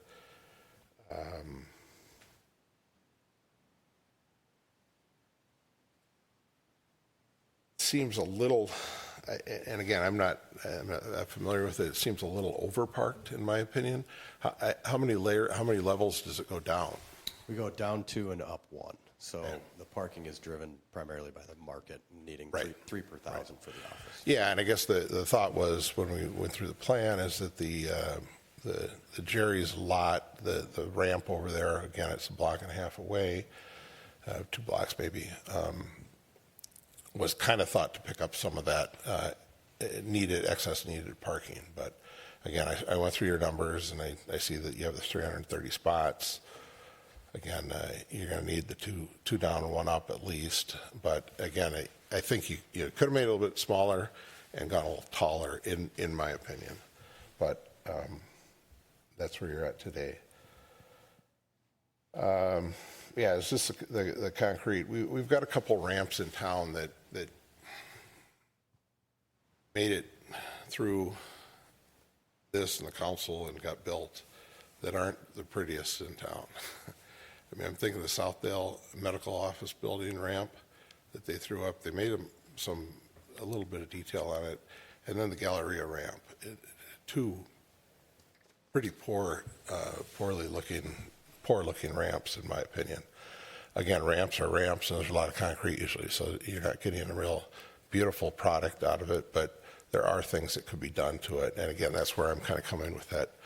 Some other appearance, at least at the entrance, or something to show that stone or brick, in my opinion, would be nice. And again, maybe carrying it up through elements of the building and either columns or somehow showing that.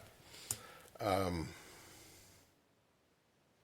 really that, I mean, I went on and on. I read through this a few nights ago, and the renderings, I think, it seemed like you saw renderings from the freeway somewhere. I don't know if you had those or it gave me it looked like a cut-off IDS tower, a shrunk down glass building that didn't really fit the area. I mean, across the way, we've got the brand new residential building that's there. Just over here, which they put a lot of effort into what they did for finishes. Yeah, that one. Again, I guess that's just my comment. The materials, the height could have been different. The mass it appears to be so massive on the site, at least from here. It's just a few thoughts I have on it. Again, I like the fact that there's office being proposed to go in here. I really like this pedestrian area and the idea of having a little bit of retail in there to help support the folks that are in there. So really, I'll just leave it at that. I didn't want to ramble on forever, but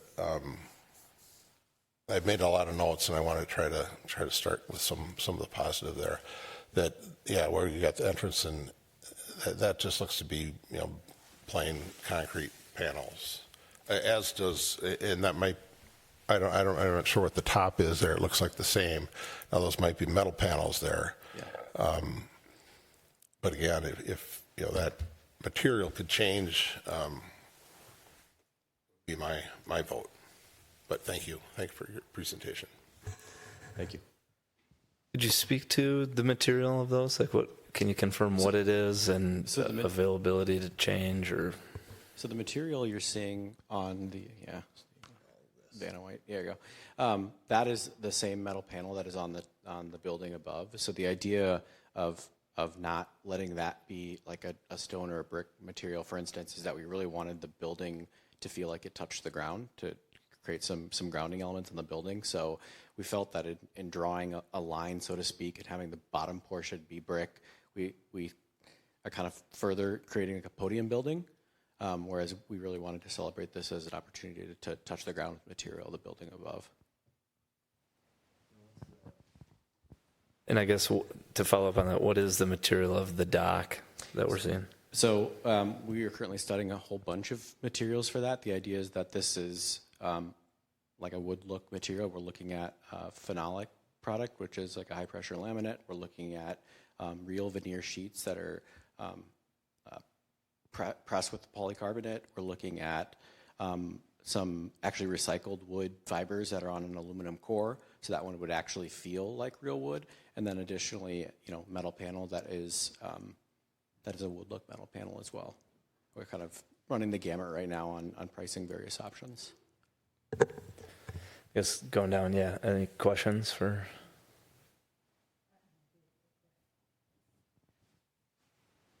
So did you guys have any precedents for the building? In terms of other buildings? Yeah. I think the dock portion really kind of was stemmed from a more Scandinavian style. If you look at buildings there, specifically with the louvers, and the sort of light tone wood is certainly a more Scandinavian gesture. And then the building above, again, just kind of playing a little bit with the Scandinavian materials. So one thing that maybe isn't super apparent, but those fins, those vertical fins, are clad with a similar material as the dock itself. See if I can find a good image. There you go. And then additionally, for, again, some solar control, there is a horizontal fin that goes all the way around that slab edge condition, and that is also of that same material type. So in lieu of it being just a gray metal panel, we're like bringing in these accents and these ribbons of that wood look material as well. And then obviously the underside of the soffit. You know, it reminded me of the John Deere building in Moline, Illinois. Oh. Especially the one elevation, the really long, massive elevation. Yeah. Yeah. And I looked it up today because it was so I'm like same number of stories, same kind of metal. So it reminded me a lot of that. I'm actually okay with all of the open glass. I do want to ask about lighting though, making sure that any kind of ceiling lighting or, you know. Yeah, all of the lighting will be on occupancy sensors. Okay. So specifically, you know, in the evening when folks aren't working, all the lights will shut down. Okay.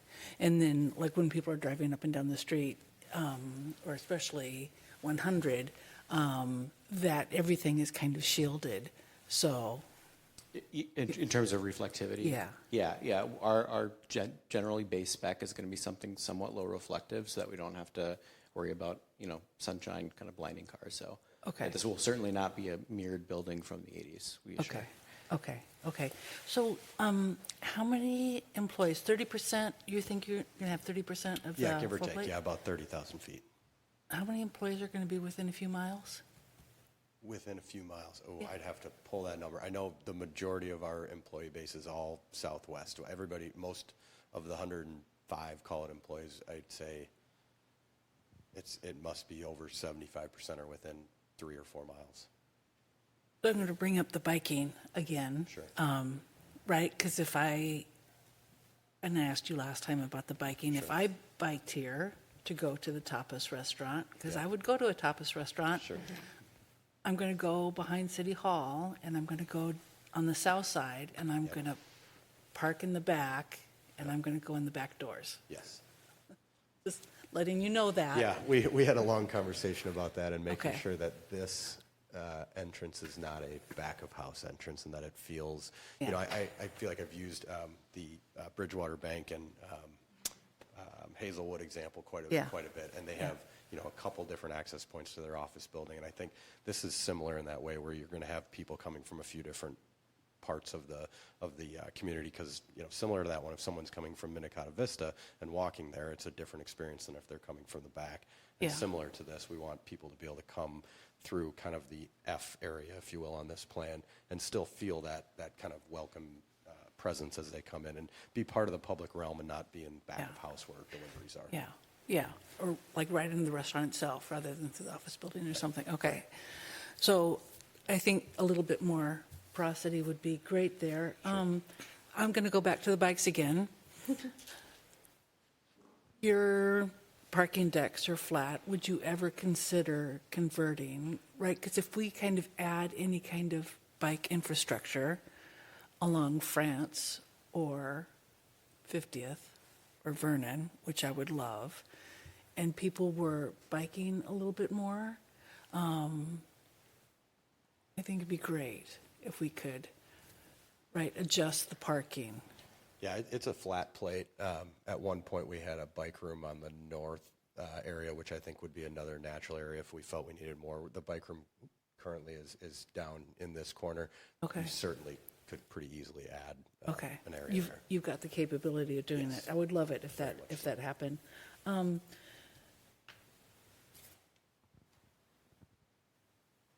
Okay. The other one I want to talk to you about, the variance for the 200-foot. Do you have a view from the northwest? You've got a view from the northeast. I believe we have a northwest, maybe in the city presentation. Is there one? Which elevations are you asking for the variance for the 200 feet? Yeah, it's both north and south. The north elevation, I think, is 212. Yeah. And then the south elevation is 205 feet long. So both of those are just over the 200. Can you bring those up? You can kind of see it here. That's the north. Otherwise, you probably have to do the actual elevation. Maybe. Oh, sure. There you go. Yeah, that's the north. That was the northeast. I think it's the next one, right? This one. So that's And that's the north elevation. Okay. Top image. So that's I believe that's the longest run, is what you were referring to. And the south elevation has those balconies on it. Yes. Yeah. And those, for me, break up that 200 feet. So you're really close to the 200 feet. Sure. Would you consider doing balconies on that northwest corner? No, the northeast is the highway. The northwest is over the. You know, Would that? we've looked at that at one point. You know, they were trying to keep a relatively square plate for rentability and for Right. what we see in the market. And we also have seen some instances, and I won't name buildings, where balconies on highways are empty all the time. They get Not no on the use. highway. Oh, you were saying on the facing west. on the, Not on the northeast, on the west. northwest. Oh, I see. I feel like it, just given the size of those plates, it might be a little over balconied for if you were to compare interior space versus exterior space. Yeah, it makes me a little nervous to chop up the plate again. You know, taking out the one corner, I think, was manageable. I think if we started doing it again, it would be challenging. Yeah, because that's the only one, the 200-foot uninterrupted, more than 200-foot that's there for a reason. So that's the variance that I'm having a little bit more trouble with. I don't have trouble with any of the other variances. And one of the reasons and I'll talk about this in comments, I don't have to talk about it now. And then tell me about the screening for the... the transformer. Yeah, that transformer. That was one, unfortunately, that's where the power comes in, and that's where Excel is requiring we have the transformer. You've got no choice there. Yeah, so I'm trying to find the best angle. I don't know if it catches it there. Yeah, it would be kind of here. Yeah, but maybe Matt, do you want to talk about the actual screening of it? Yeah, sure. We're kind of currently focused on a couple of options, be it an aluminum screening element, or potentially it's a material akin to what the dock is doing, so that we have some continuity with materials. Okay. And bringing that wood look over there might be a nice opportunity versus it just being a painted aluminum. Good. So you're thinking through that. Yeah. Okay.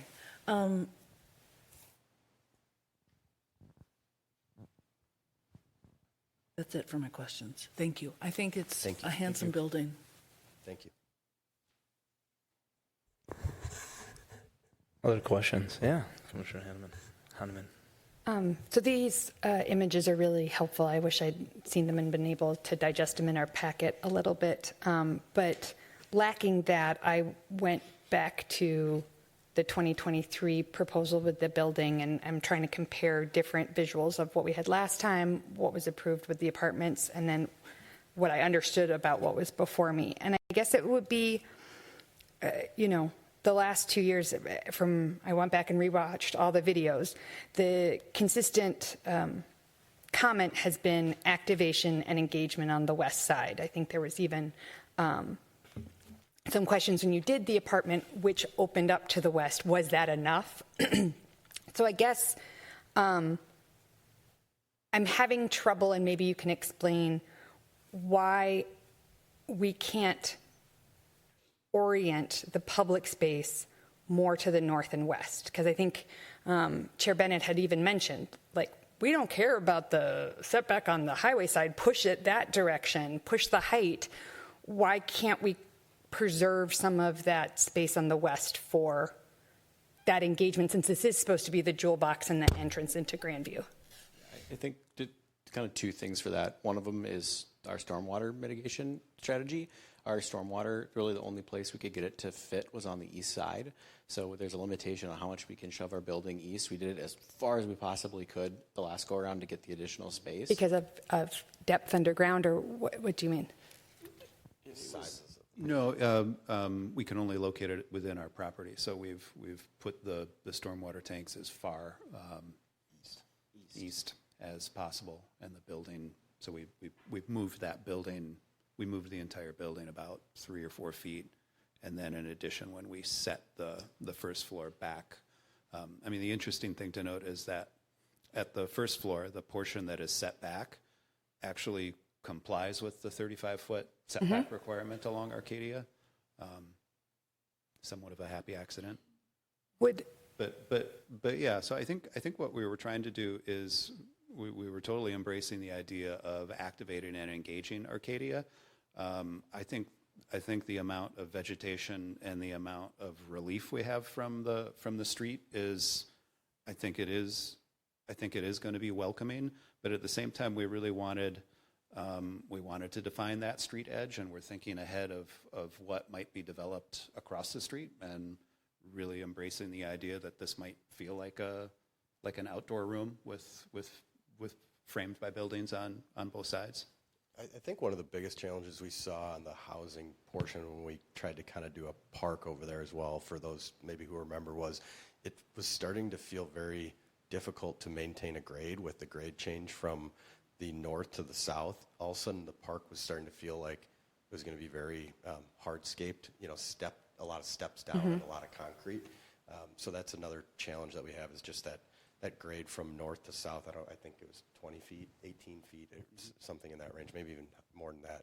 So there was a challenge to try to create something here. Do you kind of cut into that hill, and if you do anything wider than 5 feet, you're stepping and you're stepping and you're stepping, and it just didn't feel like it was going to work very well on that west side. And then just something to note that we hadn't talked about previously was that if you see the steps that are kind of directly below the Arcadia signage, is to the right of that, there's a series of sort of cascading benches as well. So there's a seating element there. And then everything up on the breezeway, there's going to be some public seating up on that as well. Yeah, that's probably a good note if you look at the floor plan. Just sharing that, that one part of the arcade is more public than private.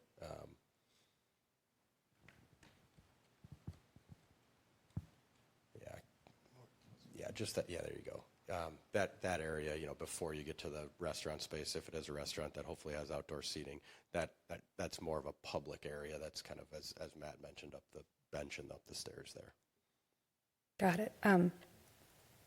Going back a little bit just to the storm water, just for my own edification, if the green space was on the west side, the stormwater tank couldn't go under that? It could, and originally we put it there, but then we learned that we can't have trees there, and it occupied so much, we really... Fair enough. Yeah. Got it. The sidewalks are smaller here now, right? They're all down to 8 feet. Okay.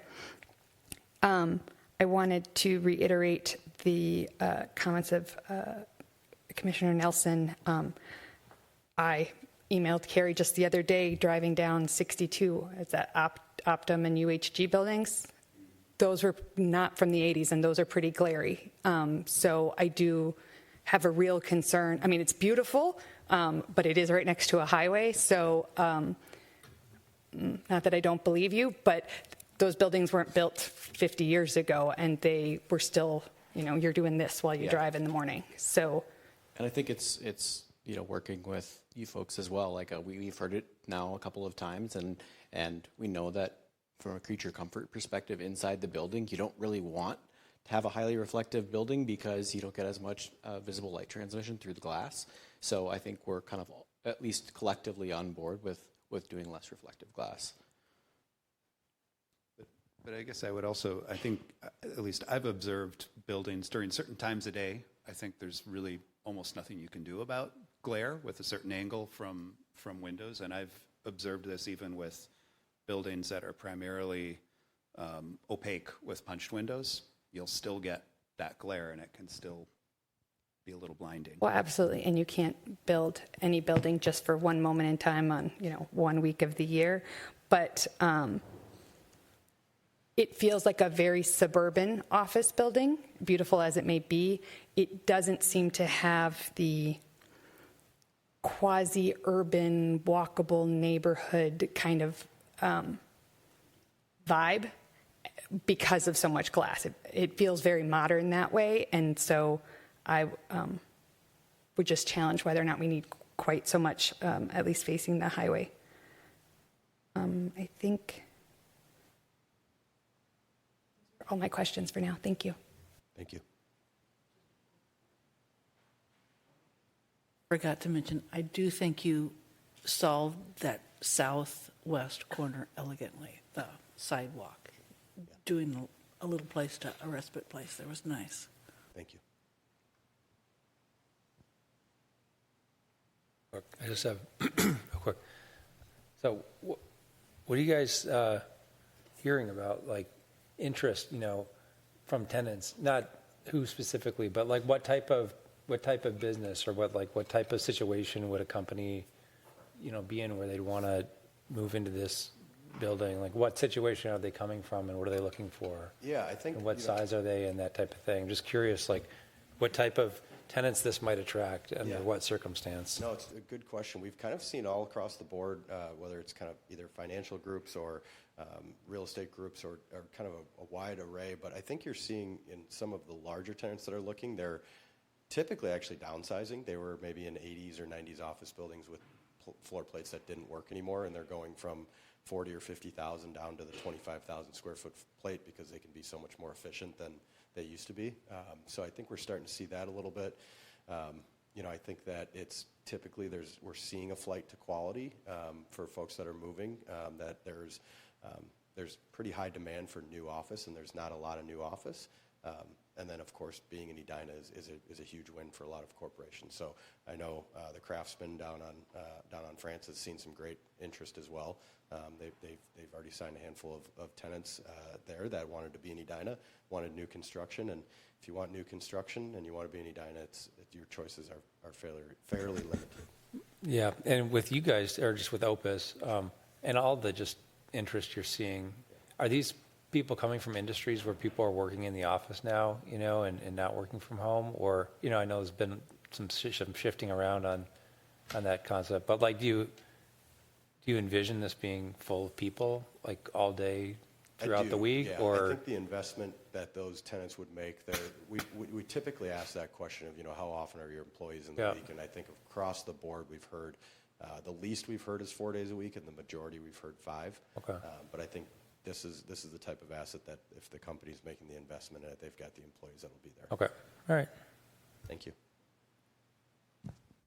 I'll just say, Matt and I, officing in North Loop Green, brand new, high quality office building. It's now, I think, maybe 70% occupied, and it's populated. Yeah.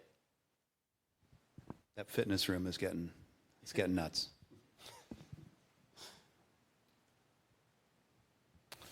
All right, welcome back. Most of my questions have been answered already, but I'll hit on something a little differently. The rooftop patio and how that's sketched out. So I've seen it portrayed a few different ways. There being an arbor up there being just that corner, the roof. What is your vision for that in terms of who uses that, how often, access to there, et cetera, and why is the footprint limited to, say, just that corner of the rooftop? Sure, I can start with the use. About 2/3 of that patio, maybe even more, maybe 3/4 would be for all of the building tenants. So it's a kind of a shared communal space that would likely be attached inside to other amenities, whether that's fitness or kind of a club room feature. And then there's a small portion, maybe a quarter of it, that we did reserve for one of the tenants on that floor, so that if a tenant did want a larger outdoor patio, they'd have that as well. The size, we've started to program it, and I think I'll let them speak to exiting and code, but felt like the right size for the size of the building. As we started to program what would the uses be out there, some grilling areas, some outdoor seating. Code-wise, I assume there's also a function of not needing another exit. Yeah, it's kind of twofold with needing another exit and just travel distance back to it within the building. I will say that this image is depicting a more conservative size. I think in reality we're probably there and then all the way across. Obviously subject to change based on our code and life safety review, but it will likely get larger, and it's all going to depend on the depth it goes away from the building and the travel distance back inside the building. Okay, so you'd be limited, essentially, do you think, by code, by actually, like if you were to have that entire surface area covered by patio in terms of being able to get back into, okay. Yeah, I think when we looked at it, I think you'd even have to look at, an exterior stair that comes off the building to straight out, as opposed to going back through the path of travel inside. Okay. Well, and I think, it may look like a small area here, but when we've started to program it, you can fit a lot of stuff up there. We've got a game lawn, we've got a grill, we've got bar area, lounge area, fire pit. It feels pretty generous. Okay, that's it. Thank you. Other questions? You don't have any? Yeah, I think most were answered. Thanks again for coming back. Great presentation. Just getting back to kind of that east side, it'll feel some of my comments. I feel like there is opportunity there, but regardless of what you do and how you treat stormwater, one of the ideas with previous project, and kind of answer some of this like navigation, it's like if you're biking or walking and you're coming from the east but you want to go north, is there a reason that you guys didn't consider continuing the sidewalk around that north side of the building down to Eden? There's kind of like just a swath of just landscape, and for infiltration, if you're serving everything coming in through pipes, you can cover that in a sidewalk, no problem. Is there a reason? I think a bold, intrepid user who's familiar with the building might use that route, but it struck us the fact that it is parking. There aren't active uses. There aren't eyes on the street. It just seemed like a liability to invite pedestrians to go on that those invisible sides of the building. And what we did is what we wanted to do is just put all our eggs in the basket of enriching Eden and Arcadia and inviting people to circulate that way. you do have to go through a little more grade change. You have to go down and go up. One of the things we did study, which we heard about in the sketch plan review, was to try to short circuit some of that grade. But what we realized is since we need to hit those existing crosswalks, we couldn't minimize that grade change. We did slightly. Yes, slightly, yes. Yeah, we tried to bring it away from the roundabout. We had heard either at Planning Commission or Council of the kind of, the roundabout, when you're right next to it, feels a little dangerous as, you're coming around that corner. I know we had that sidewalk before. I think we were really trying to celebrate the more grand sidewalk. I think, long term, if the frontage road that has been discussed ever does go in however many years, you'd certainly have the ability to add it. Yeah, I guess I'm thinking, like, in this built circumstance, like on day one, I just can't imagine like why someone would circulate along the east and north. Like, it seems like I don't know if that it's actually a shortcut to get anywhere, but. Oh yeah, I mean, just distance-wise, it's shorter and there's no elevation change. So, I mean, you think of people who use an urban area, if they're going to commute, they're going to take the shortest route possible, and without it available, you're inviting people through the building and the parking instead if they're going to try to cut it off. And I think that's a wrong, result of, like, you don't want that.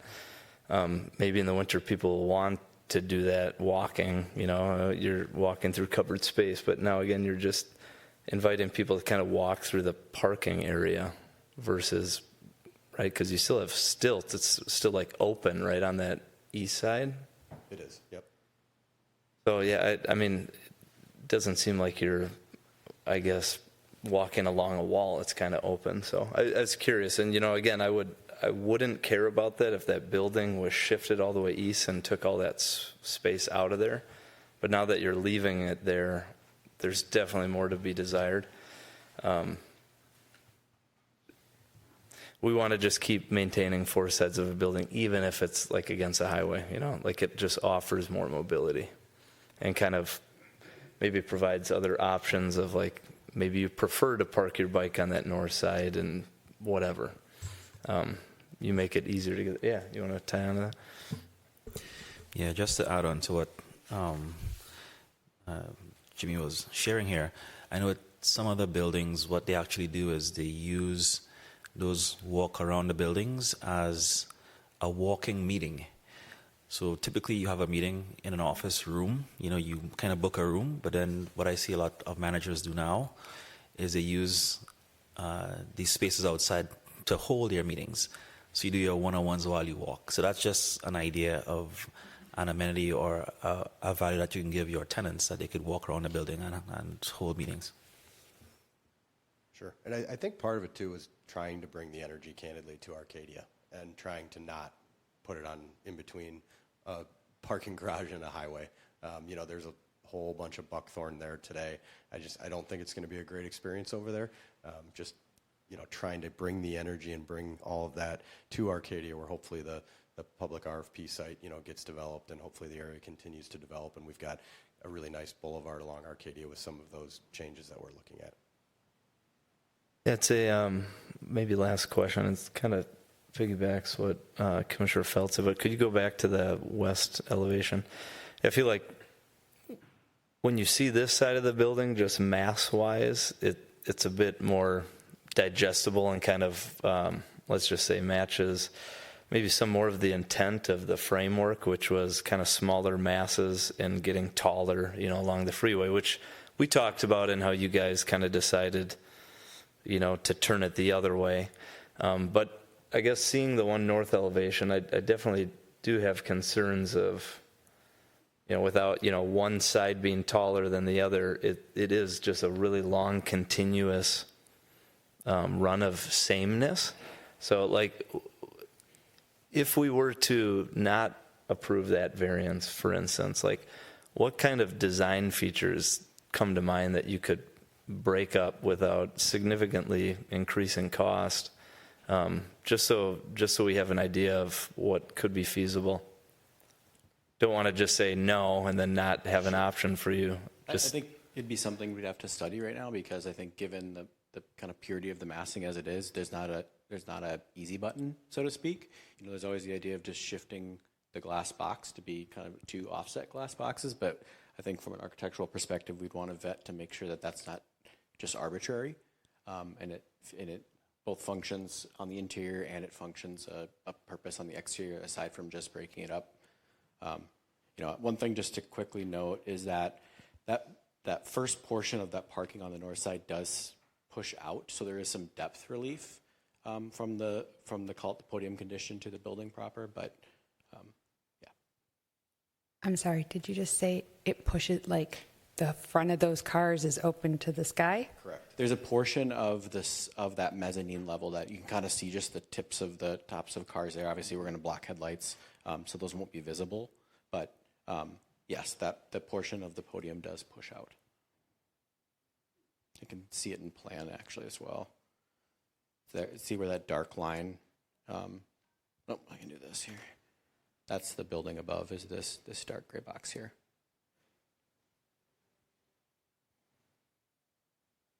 And was there a reason you did that beside aesthetics? It also was a parking efficiency as well. We were utilizing the site in order to get another depth of vehicle there. And a bit of the setback as well. Otherwise, you'd bring the building all the way back Right. out, and then you'd have a solid wall up 81 feet there. Right. And I think, we certainly can study. We knew that this one would come up with the length on the north. My concern is that we're going to break it up just to break it up. And if we have to, we can certainly look at it. But, we're really close. I think we're 212 and it's 200. Candidly, we're probably going to end up with a jog that's just a jog to not have that variance. We would look at the architecture, of course, and try to find something that obviously works well. Is it again looking at balconies? I don't think that's the right answer, but. So from that other elevation, you do have a stairwell that kind of sticks up only to serve the first level? It's a transfer condition. Okay. Yep. But just thinking, maybe there's something you can carry that up.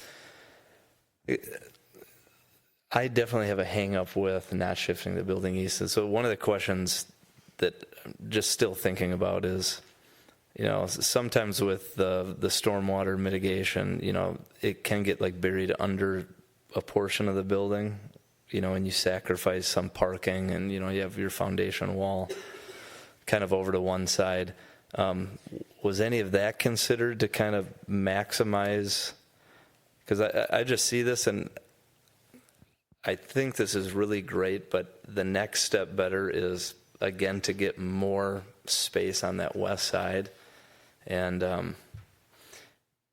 kind of in line with the Southhill design experience guidelines, as well as the Grandview framework of, that notion of stepping the building back. Because again, as I see it, you're coming down Arcadia and you have a 5-story building right next to you. And just stepping back that first level, I feel like you guys kind of did the opposite in one way, but improved it for half the building, where you have that balcony for the main level stick out. But now it's kind of stuck under the building.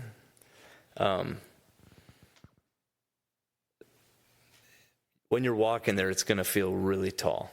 'Cause, you're right up against a 5-story building. And getting back to the framework, a lot of that density and height is calling to be on the freeway. So I'm okay with it coming over, but being right up next to the sidewalk without much relief, it has more left to be desired, I'd say. So just trying to understand of why you tucked the dock in versus brought it out and pushed the building over instead.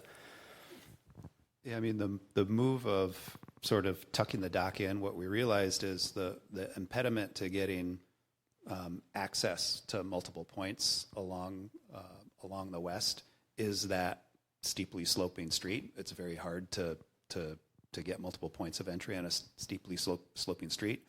So this allowed us to sort of create a secondary street that's parallel to the sidewalk on Eden, but is level, and then allows multiple points of entry.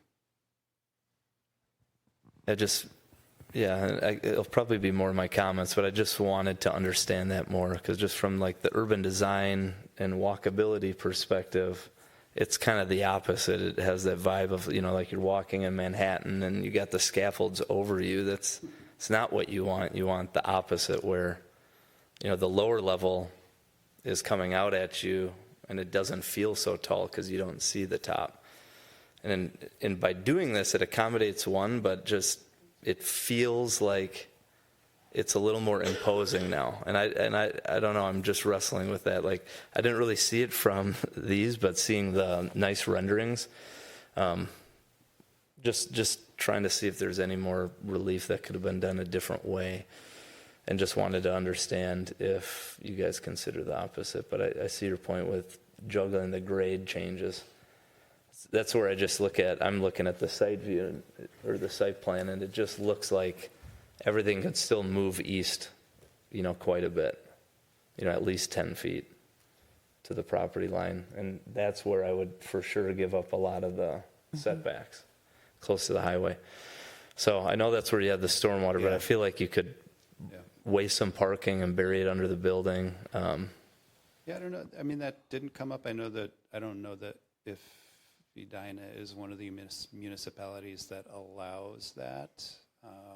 Some municipalities do, and some absolutely don't. Like the building code strictly says that storm plumbing or storm, which is interpreted as stormwater tanks, need to be 10 feet away from a building foundation. But some municipalities, Minneapolis being one, allows you to stick it under your lowest level of parking. Yeah, because if you're on a small site and you build it to the edges, you have to have it under your building somewhere. Right. So that's just what came to mind, and I feel like if the design were that way, maybe I wouldn't have as many questions or reservations, honestly. So it's just kind of where I'm at. That's it for my questions. Any other questions? Yeah, Commissioner Fowl. To your thought, I do like the walkway, the public walkway in front, having that underneath. I just want it to continue around the building, right? That's where I'd want to go. And right now you've got it kind of cut off for the restaurant, and that the public can't go all the way around. Oh, I see. That way. Oddly enough, we are looking at that and possibly needing exiting. So we would look at, it wouldn't be a sidewalk per se, because obviously, but we're looking at a connection that would come here and either turn north to here or come down to the sidewalk. Okay. Yeah. I mean, because that becomes another streetscape, and I think. And it also provides a nice exit out of there, heading towards the east. Right, So and then pedestrians I like that. I think we will be doing that. It's just a matter of, does it turn north or does it, I think it probably turns south down to the sidewalk. It's just a matter of what is the character of that. Yeah. And then I agree with you about, I don't want to see an elevation shift or a mass shift just to do to check a box. But one of the things that has always seemed most unresolved to me is this garage entrance. When I see the little open areas, it seems like a little postmodern happening. Like, the entrance to the garage and then the window spacing right above that. Yeah, those will be a separate material. We're looking at a metal panel that likely covers those of some sort, so that you won't see that. But you'll read a different material, but it won't be open, and it will not be. Okay, so I'm just saying in terms of thinking about that 212 feet versus the 200 feet, because I do think it's there for a reason, and as soon as we start letting those variances happen, they'll happen. I'm just saying that feels unresolved, and that 200 feet. And the other thing is, Commissioner Alcar mentioned this a little bit, like finding the front entrance. Right now, with setting it back and the kind of similar or like all cream colored, you can't, it's hard to see the entrance as an entrance separate than the other one. So it just seems like it needs a little bit more. So those pieces feel a little unresolved to me. Sure. Okay. Thank you. All right, I think that's it for questions. This is a public hearing. All right, so thank you. Stay tuned. We'll open this to a public hearing like last time. You guys can sit down, and we'll probably bring you back up if we have more questions later. Public hearing, so for those who might have just tuned in and are tuning in virtually, if you'd like to participate and testify, please call the following number, 312-535-8110, and enter access code 2868-688-0356. The password is 5454, and press star 3 on your keypad to get into the queue to speak.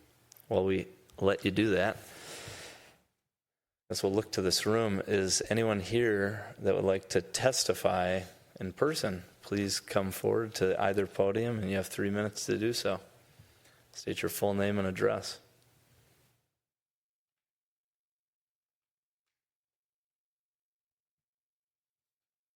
All right, not seeing anyone. Guess I don't know where we're at in that minute. Maybe give it another 30 seconds. Yeah, another 15 maybe. Okay.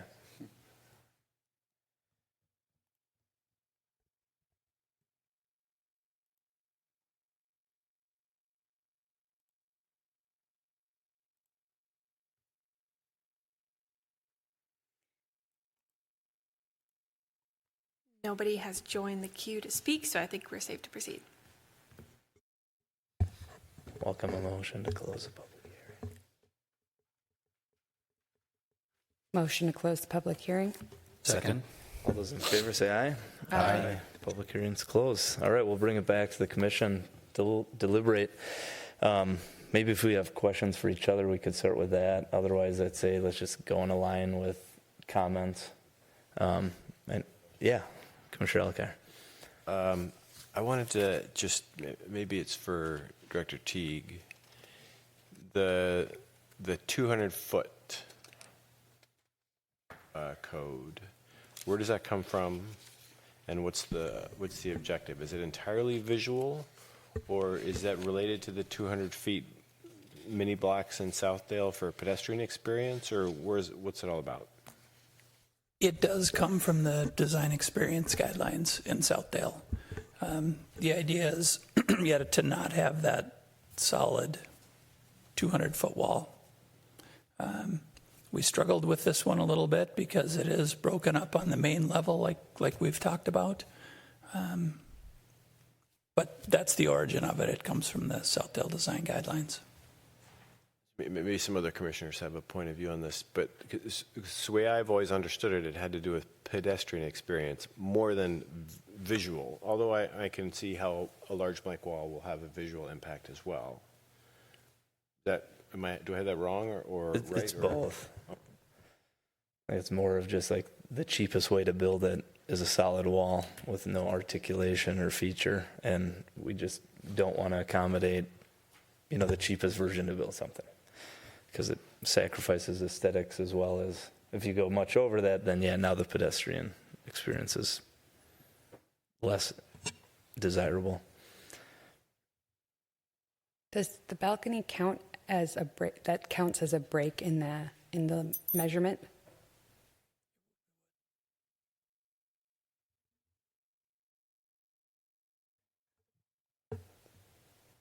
So Commissioner Nelson also brought up related to materials, and I'd seem to agree more than disagree about that too, with all glass, and then just in metal panels, and then not kind of knowing what the next one is. I feel like I want to know a little more, like, is there going to be some natural material? Like if it is kind of a wood look, maybe that'd satisfy it, but I think we do lose some maybe without grounding it in some, stone or brick, kind of coming down to the level, but I don't know if other people have thought about that too.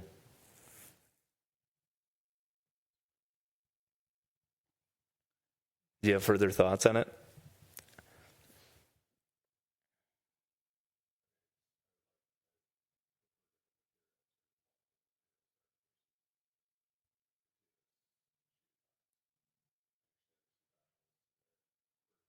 Hey, your mic. Oh, thank you. Yeah, I guess it's all, it was just more of a break somewhere in there with different materials and looking differently, more like we had with the guideline.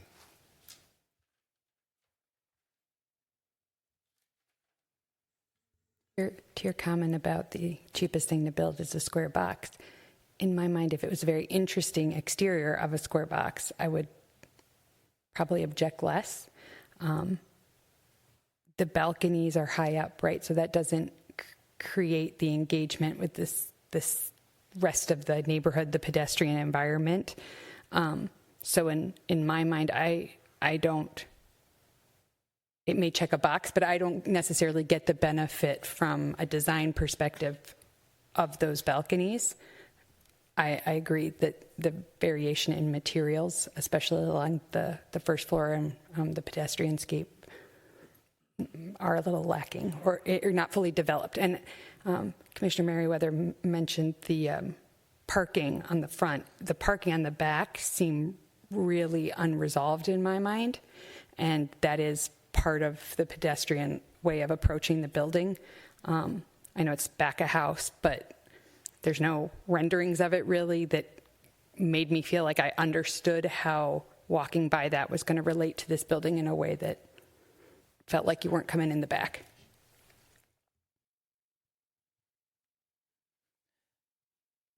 A question for you guys. When you were talking about Scandinavian materials on the first floor, I'm assuming you mean wood.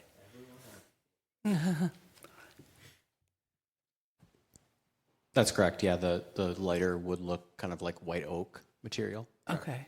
And concrete.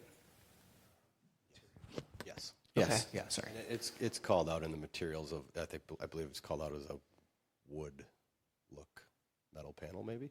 Yeah. I can't remember what. And just to be kind of clear with what we're studying is 2 of the options are a real wood material. Obviously, we have to vet both cost and durability and all the other things. So when we hear natural material, wood certainly would apply to a natural material. It's obviously executing it in a Type 1 building has its challenges, and that's why we've got hundreds of samples at our desks right now trying to figure this out. But the idea would that be this has a feel and a texture and a warmth of a natural material. Well, for me, if there's that warmth or a little bit more of that warmth on the main level or the dock or this dock piece as it shifts through the building, not just on one side, but maybe all the way through, and that is at a pedestrian at height and right. And I think if you can experience the wood at your height as you walk around this building, I think that would be an attractive thing.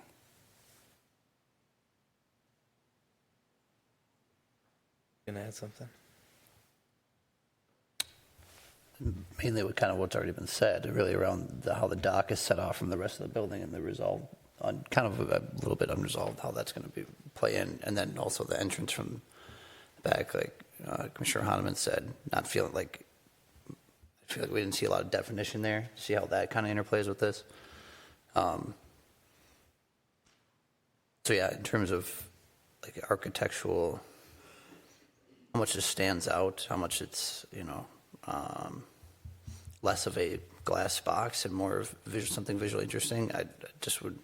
It's more around that dock piece and how I guess you said if it's warm all the way through, and how that stands out compared to the rest of the building. If it's like visually, I don't know, intriguing compared to the box it sits underneath, like that would be a good thing.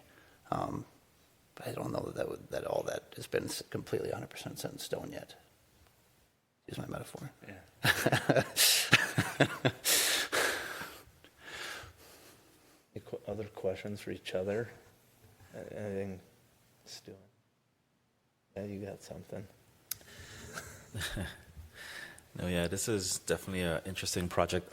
Just a question for the commissioners on the glass box idea. I know stone and brick is kind of a material that emphasizes quality. You could kind of see it with this building a little bit on the outside. But if we project into the future, as we look at, 20 years out, what would be considered modern design in the future? And I'm guessing it might be leaning more towards glass. So I guess the question I have for folks on the commission is, is glass something that you could see as a future material for more of this area? Or do we still think that stone and brick is kind of what the standard should be for this region? Happy to jump in. The John Deere building that was done by Rezoning in 1968 in Moline, Illinois, is still a beautiful building, and it's been there for I can't count 60 years. Mies van der Rohe. I mean, there's been a lot of metal buildings that have been glass buildings that have been around, and part of the reason why I think I'm okay with this is because there's 2 or 3 or 4. There's several bills in front of the Minnesota House and the Minnesota State Senate that are, and they've got bipartisan support. They were there last year. They're there this year. They seem to be gathering a little bit more. Support, and may make it out of House and might get voted on, and who knows how they'll come out. But some of the things they're talking about are taking away the number of public meetings that cities can have, taking away the right of cities to kind of talk about or weigh in on some residential development on commercial projects, that anything can be done. It just has to be worked out with staff. And another one is taking away aesthetic requirements from cities. And I'm starting to think that that might be the more democratic thing to do. And one of the reasons I'm comfortable here is because this is Opus's headquarters. This is not a cheap spec building. This is their saying this is what we do. And so I think they're going to do it well. I think there's still a few things to kind of work out, but I'm okay with this. I would say currently it is in our code for material. So, I mean, that's part of it too. It's not just a choice. You have to, right? For 60 feet or whatever it is. Yeah. Also, though, I think, Commissioner Smith, to address your point in terms of what the future holds, I mean, part of it is according to what the requirements are and what's in the code, but it also has to do with consumer demand. So, and I think in what I'm hearing from Nick is that this is what this is the kind of thing that people want, and that this has appeal to buyers of the space and stuff. So I think that's also a determinative factor of what the future is going to look like too. And to Commissioner Feld's point, I think a very well made point is the fact that this is their headquarters. You're not going to have a developer. A developer is going to have a headquarters that's going to be an example. As a building. So. I don't know if this answers it, but there's dimensions to that question too, just about shape. So I think kind of like Commissioner Nelson mentioned, for one, I think it would look more appealing to have those 4 glass stories be 8, and narrower on one side, where you have more of a glass tower. Some of it's the material, but also how broad it might be across a site, especially compared to nothing else around it. So there's that too. And I think it feels like most of the comments and questions are really along the ground level. And when you look at just historic places, brick and stone have lasted millennia in places that are storefront, where there's glass or something open. But those materials will always last and be at least, if you go by that logic, will be appreciated. When you look at some of the other historic areas around town and the 50th in France,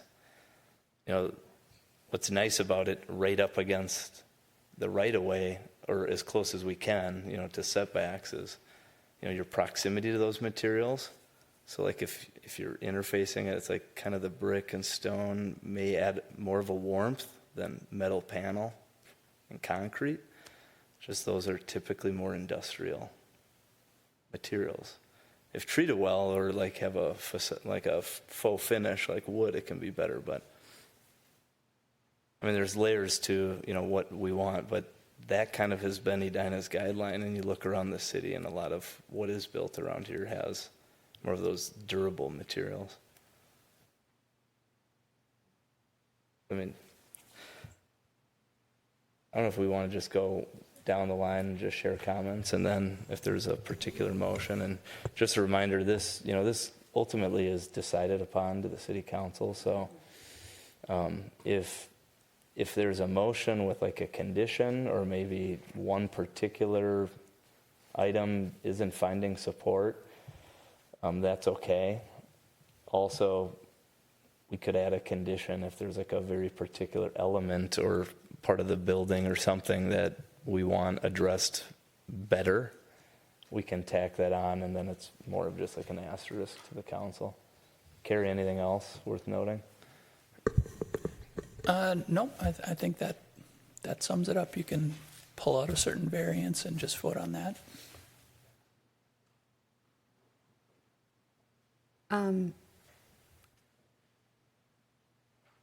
I'm struggling a little bit because these images are a lot more developed, albeit there's still some pieces that I have question marks around than the ones that are in our packet. And I came in here with a set of thoughts based on those images, and I'm trying to pivot in place. There's been a lot of really good comments. I guess maybe fundamentally what I'm struggling with is I think since 2023 and the other project, there's been some really clear conversation from planning, from the mayor, from council about where we see variances or exceptions for this parcel, sort of like easy, no-brainer, everybody's on board with more height closer to the highway.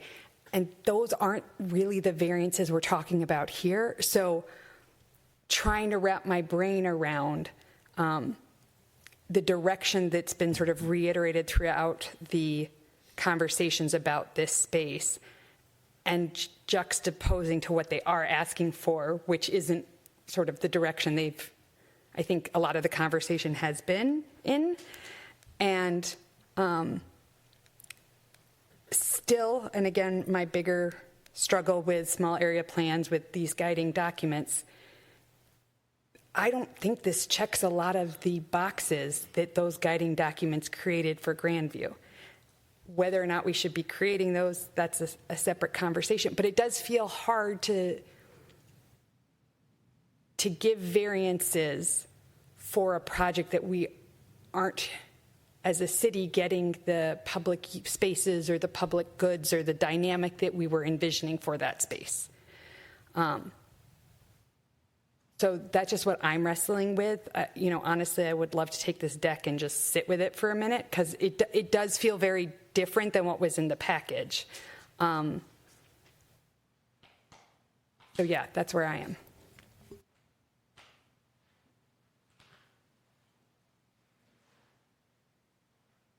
Well, I for one, the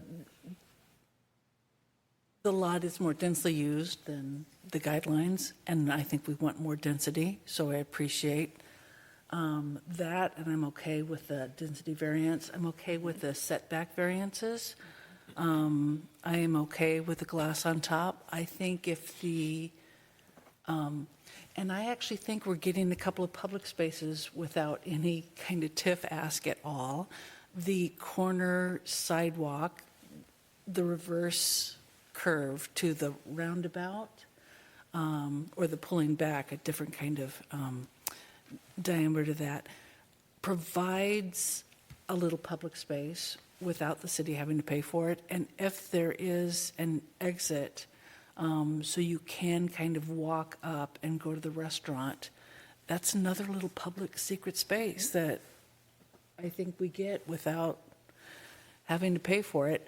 So I think if the main floor, this dock idea was a little friendlier,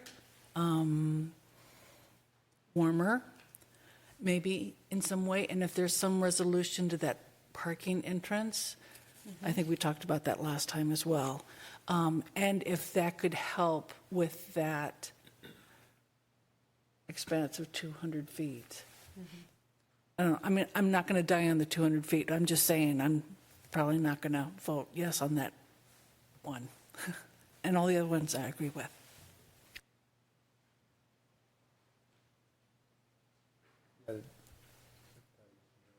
I like this project. I don't know.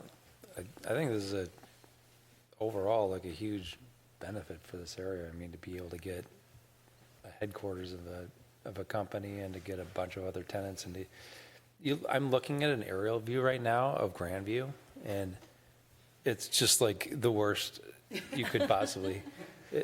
Not to blame anybody, but I mean, I'm looking at all the other sites. I'm looking at everything else. It's the street, it's a massive surface parking lot, and then it's a building that doesn't have anything interesting or activating about it whatsoever. And that just goes parcel after parcel after parcel. And then sometimes there's a building right in the middle of like an entire moonscape of surface parking around the entire thing. And for this area to change, like you got to like start incrementally. And there's one, the Avador looks like it did well, but then this one does a lot of, I think, what we're looking for. I mean, it activates a corner nicely. It puts something interesting on the corner that's not there now. I thought you did a thoughtful job of making it so that people could circulate around the restaurant or whatever the tenant ends up being there and sit outside and activate the space that way. I think you did a pretty good job of activating Arcadia. I mean, you can't go the whole way up because of the parking issue. But this is a tough area. And I think this checks a lot of boxes for starting to build a structure out to the edges of these streets the right way, and then hopefully like it fills in and people follow along, and the whole area kind of improves and changes along with it. So, and some of this stuff's a little bit subjective. I think everybody had really good comments here on the commission about materials and aesthetics and whatever. And all those comments are good ones. The glass itself doesn't really bother me, but that's just a personal subjective preference. And the fact that behind the building on the freeway side isn't particularly activated also doesn't bother me. I don't think anybody's going back there for anything. And I think it is right to push the attention, the focus to the corner, to the roundabout, and to the part of Arcadia that we hope people will be spending time on, so that like this starts to set a little bit of a precedent and then continues on. So there's some interesting questions I think to be had around some of the specific variances, and we'll see how people feel about that. But overall, I mean, I think this would be this would do a lot for the area in a positive way. So that's it.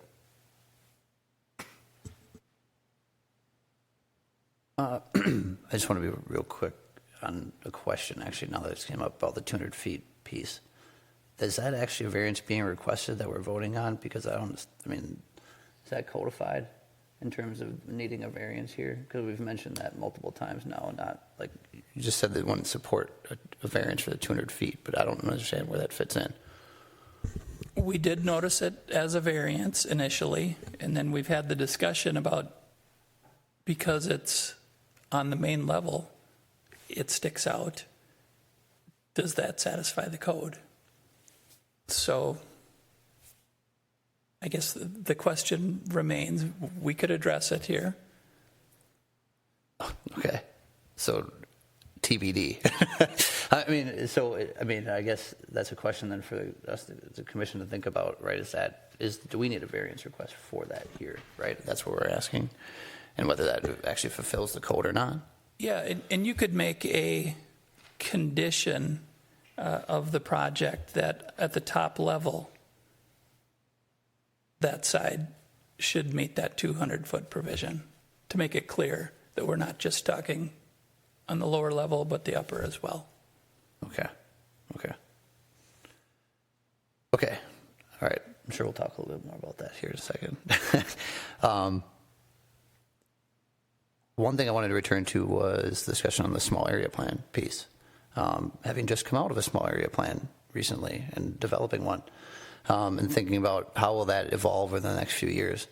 And I know in the previous discussion, the sketch plan review, you talked a lot about Grandview. And I guess, some of the difficulty with this site for me, and I think as we think about how it integrates with the small area plan, is that it's kind of the first real big thing coming in now, because the bottom kind of fell out of the small area plan when the public works site kind of went, right? And that was kind of the anchor which the Grandview site was built on. So seeing everything was kind of your favorite sketch, right? Was there's the public works site. It's really built up and nice, and how we interplay with that site. And then once that fell through, okay, we're kind of rebuilding this. And here lies in the difficulty of small area plans.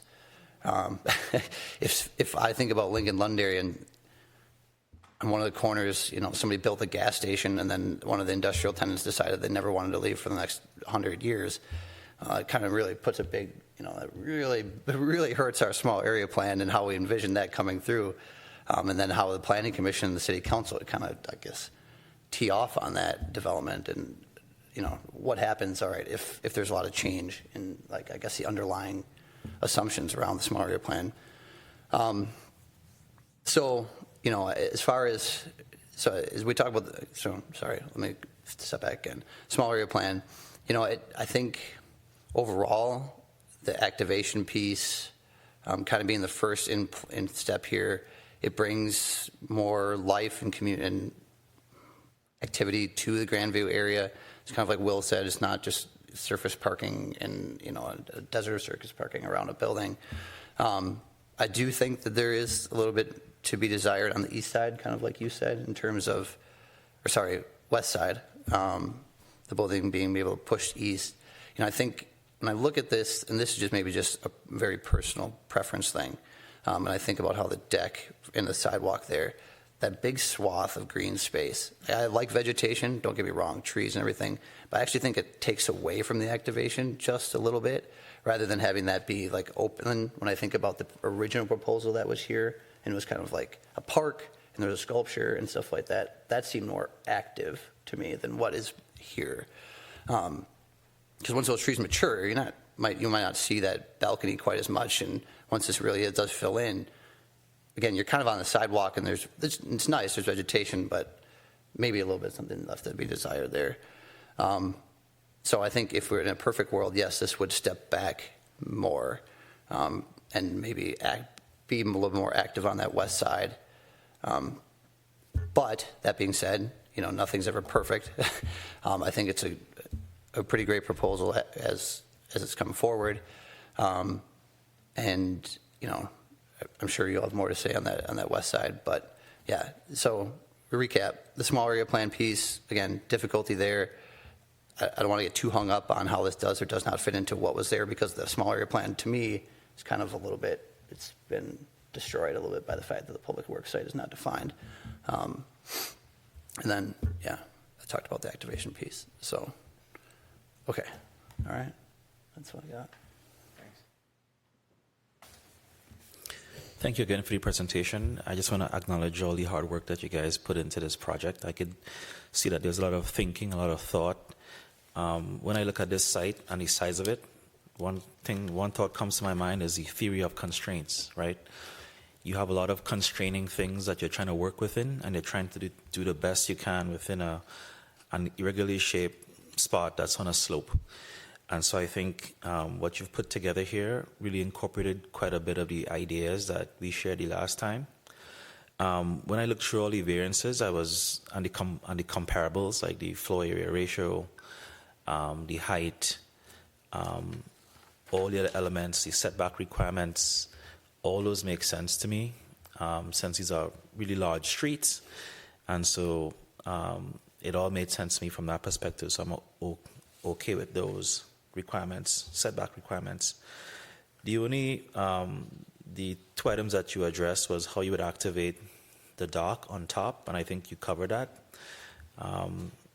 with what you think the proportion of that would be useful, and the fact that you have to exit back into the building to get out, which limits the amount of space on top you could activate. So I think you answered my questions there.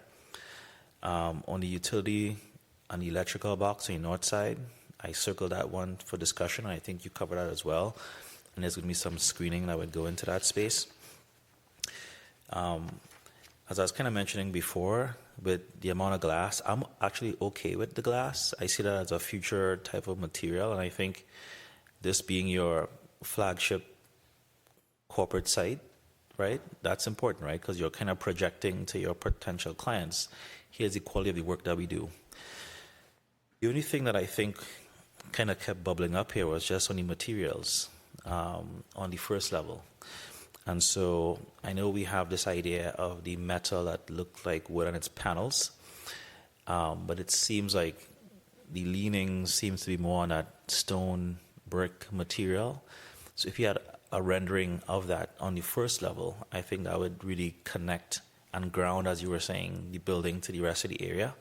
That might be a change that I would like to see as one aspect here. The rest of the project, I like what you've done with trying to activate the west side, and to Commissioner Day's point, there might be some opportunities to open up that space a little bit more to activate it.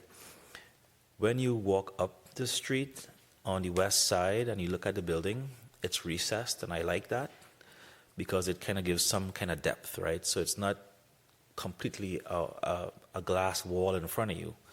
And so if you look beyond 20 feet up, then it's a glass wall. But if your eyesight is between 0 and 20 feet, it's recessed and it's like kind of inviting. So I think recessing the dock made sense, and putting the chairs and the benches and the umbrellas and such out there really helped a lot. So I think overall, I really like this project. I like what you guys are trying to do. Again, it's a theory of constraints, right? You're trying to do as much as you can to meet all the requirements in a very irregularly shaped site. I think considering the material choices on the first floor might be a factor. Opening up the activation on the west side might be a factor that you should look at. But overall, I'm in support of the concept that you're going for and the glass idea. I think that modernizes that space quite a bit. So that's just my thoughts on project overall.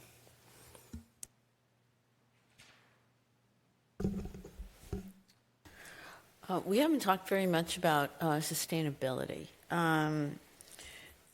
I understand that you are not required, if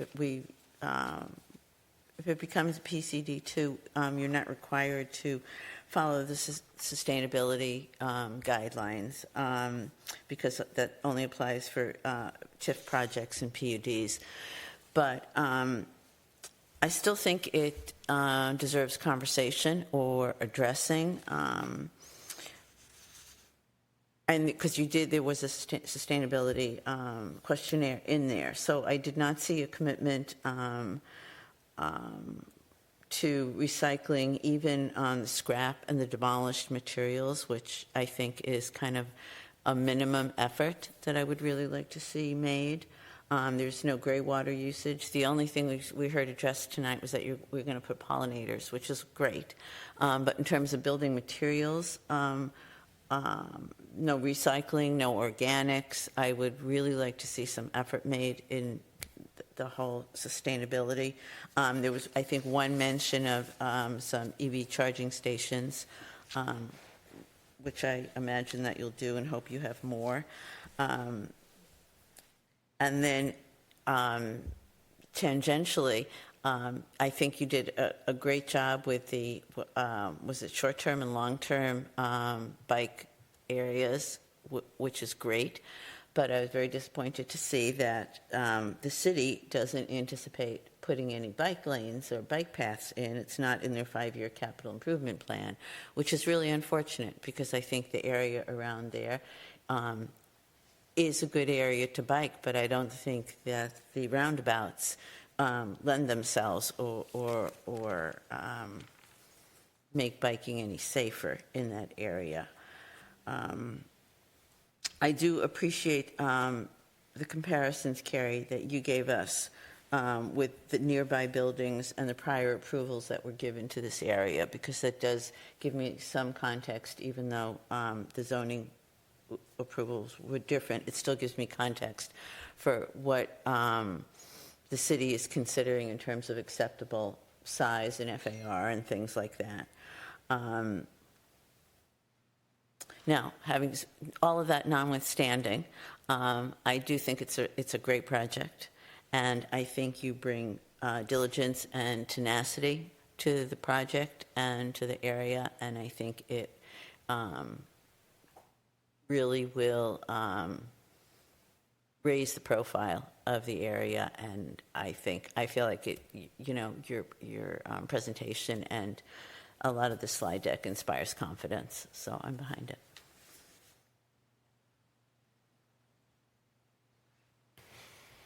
I think it'd be really great for our city to have some top quality new office space in this location.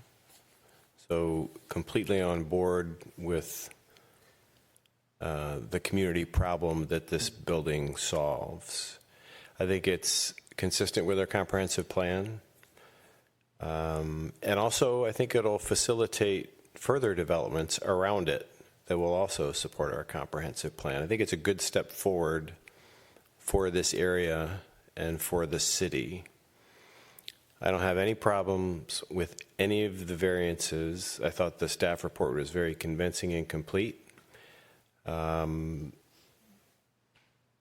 the variances seemed like smart ways of allowing something good to happen in our city. Whether or not the 200-foot wall actually needs a variance or not, I'm fine with that. I know there are different points of view. My reason for being fine with it is that northern facing is going to be viewed almost entirely from a distance, where most observers will not know the difference between 200 and 210 feet. There's no pedestrian experience to protect. To me, it would be very different if that was really some place where pedestrians were going to be, and across the street there was going to be another 210-foot wall. That would be something that we're not trying to do. To me, this doesn't trouble me very much. The two things that do trouble me, and this is just something that I hope I don't know if there's a need to put a condition, or is something that the group can really take a careful look at. I'm concerned about a safe and inviting pedestrian and bike access off of Eden. Others have mentioned that. Many of your customers, in addition to Commissioner Felt, will be coming from the east. I'll be one of them. And I just don't, what I've seen so far makes me think that you want me to go all the way around the corner. And maybe you do, but it doesn't seem like the greatest way to market a product to people from the east. The second thing and I sort of mentioned this in the questions earlier, it's important that you have an inviting and obvious public access to the commercial space from Arcadia. It should be, and I think this is in your best interest too, it should be 100% clear that the restaurant is a community amenity and not a building amenity. And right now, I know this is just a coincidence, but where you said that the front door of the restaurant is going to be, there's a tree in front of it in the drawing. So let's make sure there's no trees in front of it, and that when I'm looking from across the street or from the Jerry's ramp, I say, oh, there's that restaurant that I want to go to, or whatever it ends up being. I mean, I would even like to see steps up from the sidewalk, but I see what you see about I see what you mean about the grade. And I don't know how daunting a stairway that might be, and maybe we're better off without it, but you get the point. I mean, people have to think that restaurant is for them, not for Opus employees and for the other folks who were in your building. That's all for me.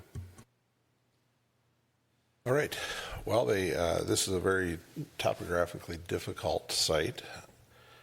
I think they've done some pretty amazing things, especially from what was presented last time. Even though I wasn't here, I did look back at what that was, and the comparison you gave today was very nice to have.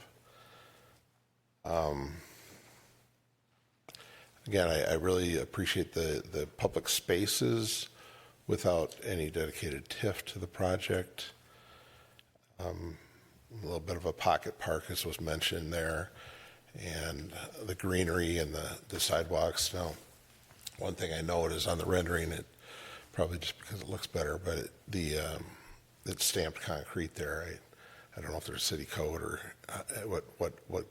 what can go there, if that's really going to be stamped or not, but I guess it doesn't really matter. But yeah, the public space is very nice. I like the concept of having a corporate headquarters in our town. That brings a lot of value to Edina. One thing I noted when he spun the building around and showed that, I think it was up on the north side. Initially, I thought that was the east side we were looking at, but the parking on that north side is a bit of an ode to the building that's there, because it almost looks like a little bit of that stilted building parking situation there, which again, I don't mind. That's nice. I would like to, again, no control over this, but I'd like to see that Highway 100 frontage road on the north side of this building go away fairly soon. Again, you didn't have that land to play with, and probably didn't contact MnDOT about buying it because they're not going to give it to you. So, but when we thought envisioned this, getting rid of all the different ramps that go on and off of Highway 100 and kind of limiting that was one of the goals of that study.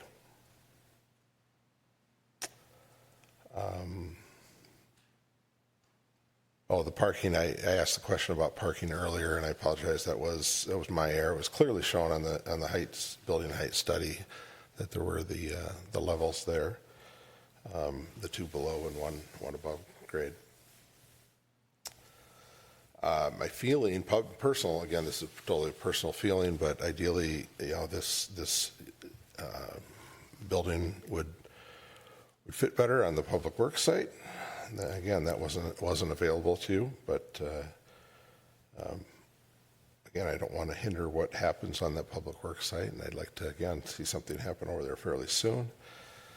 Again, not really tied to this project, so I'm getting off base here a little bit. And I'm really not as concerned about the variance as I was when I walked in here. The setback variance, I should say. I think the building, although it's a little oversized, it does fit there, and it allows for the. It looks a lot better on the west side than it did with the previous version, and plenty of sidewalk, circulation around, at least along the street side. I'm not as concerned about the east side as some of the other commissioners were, having a full path around the building that doesn't. Ideally, there'll be a road a little bit closer over there someday, but we'll see where and when that happens.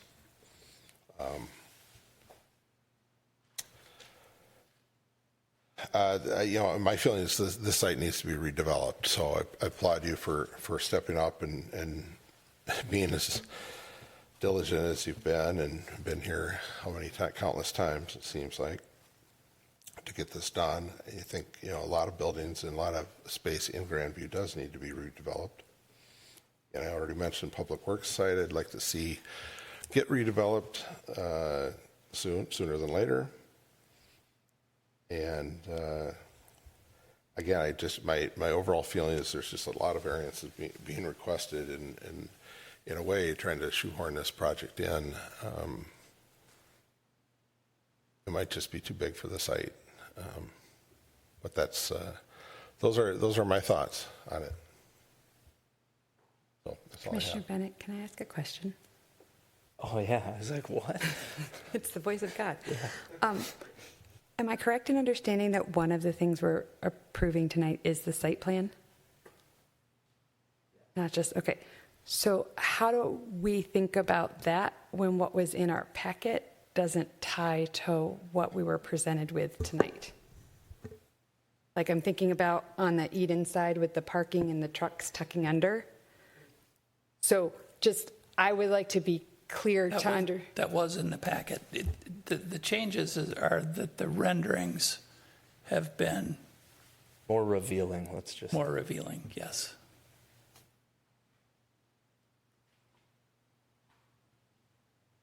Didn't you say the trucks are coming in under the building? It doesn't look. Is that the old one? Yeah, let's just be sure here. Yeah, where the kind of that black dashed line is.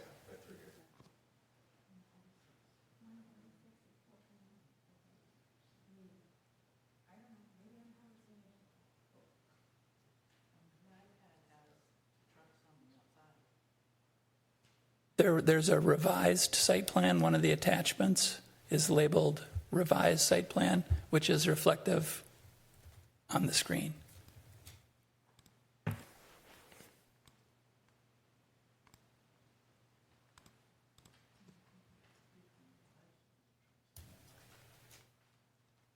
Was a separate attachment. What page are you on? You have the whole packet?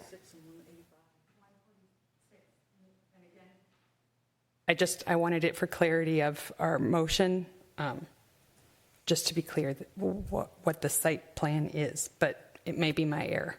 See what you're saying. Yeah, that's incorrect. That's A0-2. I don't know if you guys have that.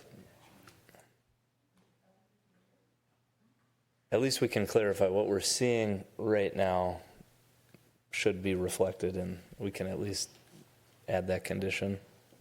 That makes sense. Yep. And if I could clarify before you get into your deliberation here on the 200-foot. So staff believes that there's not a variance requested for that because it changes directions on the lower level. However, you could make a condition if that's something you're not comfortable with on the upper level to tie to the other variances for setbacks to require that that provision should be met on the upper levels as well.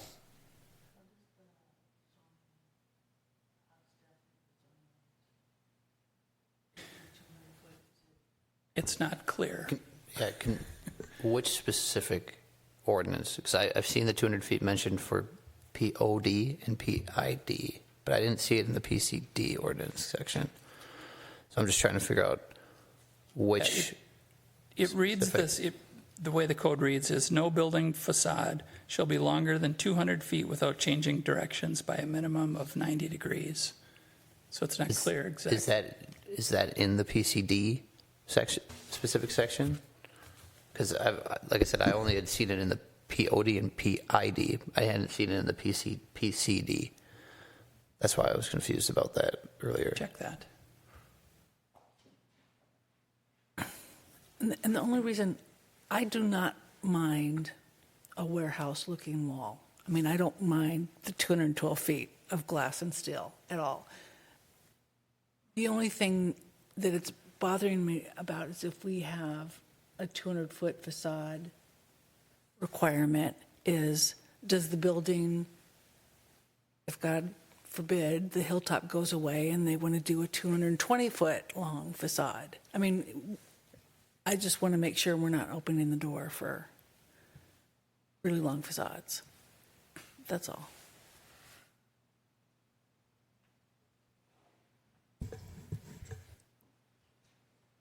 Well, maybe to fill in some of this research time, I can share some of my comments. How about that? You guys keep looking through that. Okay, sweet. All right. You guys ready? I have some comments. So, let's just say, more or less, this is just very, very exciting. This has been a property since the beginning of the framework, and I served on a community advisory team as well, following up on that. This seemed like an obvious site that was ripe for redevelopment and could be transformative in a variety of ways. One of which is it's kind of on this prominent corner, and it's a funky site, but topographically and how you approach it, there's just such an opportunity to kind of, I'd say there's like 4 entrances to Grandview area from different directions, and this is one of them. So this kind of is like a gateway into this area from like the southeast and from the south. So how you have the building oriented and just the amount of detail that's gone into, tearing that wall down that's out there right now and kind of bringing people back into the site is just so enticing and beautiful. I mean, looking at the renderings, it's hard not to smile to be like, this is going to be great. That exact image. And I feel like that shines, and I would say my only hang up is maybe like a 2-part thing. And, in Edina, when you are served cake, you want to eat it too. So obviously it's like, here's this beautiful cake, and now I need to have my opinions. But this to me, feels like what it ought to look like when you're looking at the building as you walk up Arcadia. And that's kind of that image that Carrie said I would love, and I love referencing. I think it's like page 19 of the framework. Is, back to what Commissioner Day said, we put together these frameworks and these small area plans, and it's not like it's trash because the public works site hasn't happened. It was always imagined that they're looking at each other. And so from what I see here, this is like just a killer welcome to this area and your building and your project. And I just wish that was taken around the corner more. And I feel like what happened with stepping it in and kind of tucking the dock under the building is you kind of almost like ate the entrance and that welcoming on that other side, like the building's eating it instead of letting it come around the corner. And I think I'd be okay with the materials if that dock actually was still over and around, because as you look at the west elevation, it's not as clear and prominent that this is like this really welcoming, commercial space. It's like, here's this tall building over here. And again, what you won't see is as you're walking down that sidewalk, I mean, it is 5 stories right next to you. And I mean, that's not the type of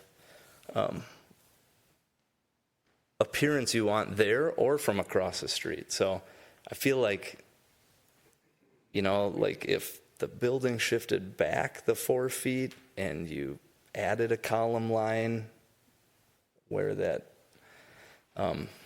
infiltration thing is, and then stepped your building back a full column line, so you still had a proud thing, like I would just be like 100%, like just design wise, you have kind of like this podium that brings the pedestrian around, and you could make a much more prominent and obvious entrance, like Commissioner Alkire was saying. But currently with it underneath, the lid, it just has more to be desired.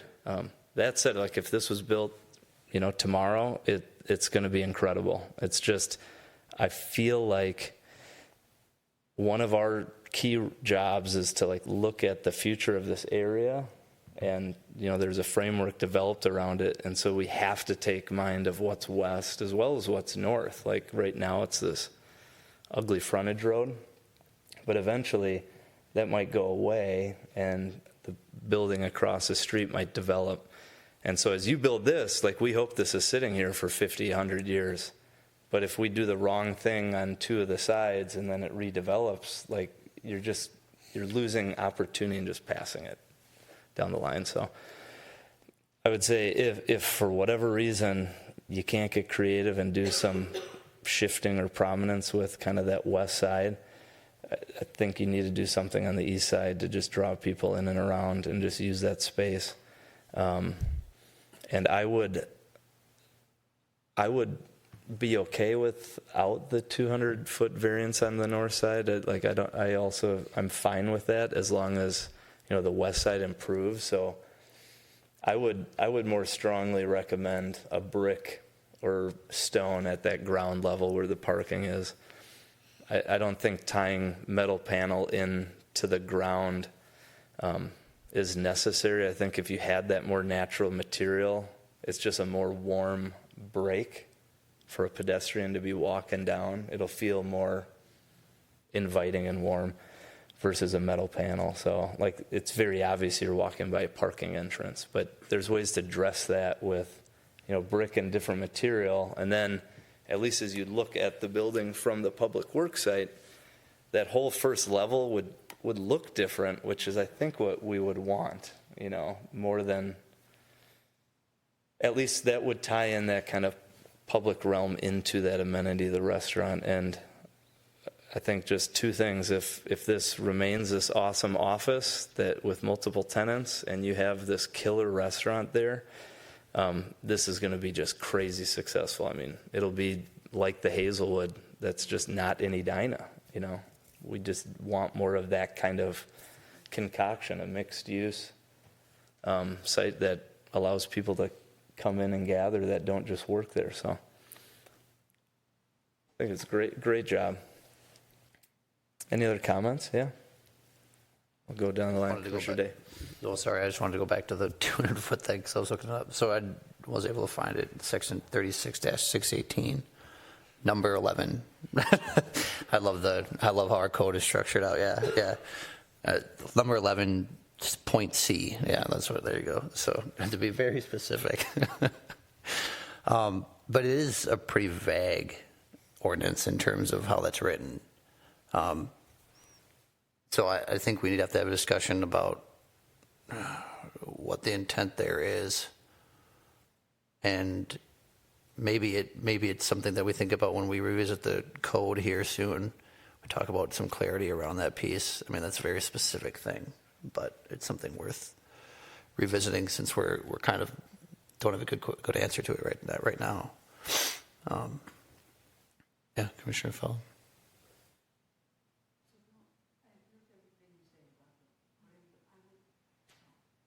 I would hate to lose the plinth, like the secondary kind of secret public walkway. What? The plinth, the level base that the whole building is sitting on, where that's where the patio is, and that's where they're going to continue it down the east side. Yeah. I think the plinth is. I just think, like to Commissioner Day's point, like you create such a buffer between the sidewalk and the building where the building's the shortest. You know, it's like you actually want it the opposite. So I feel like that plinth could still extend more to the west. Mm-hmm. You know, like it could. It won't be as nice. You won't pack as many things in there, but like it's a little steeper, but you still could get stuff there. But having that secondary balcony really is a huge amenity. And if that carries around, like you mentioned, that's great.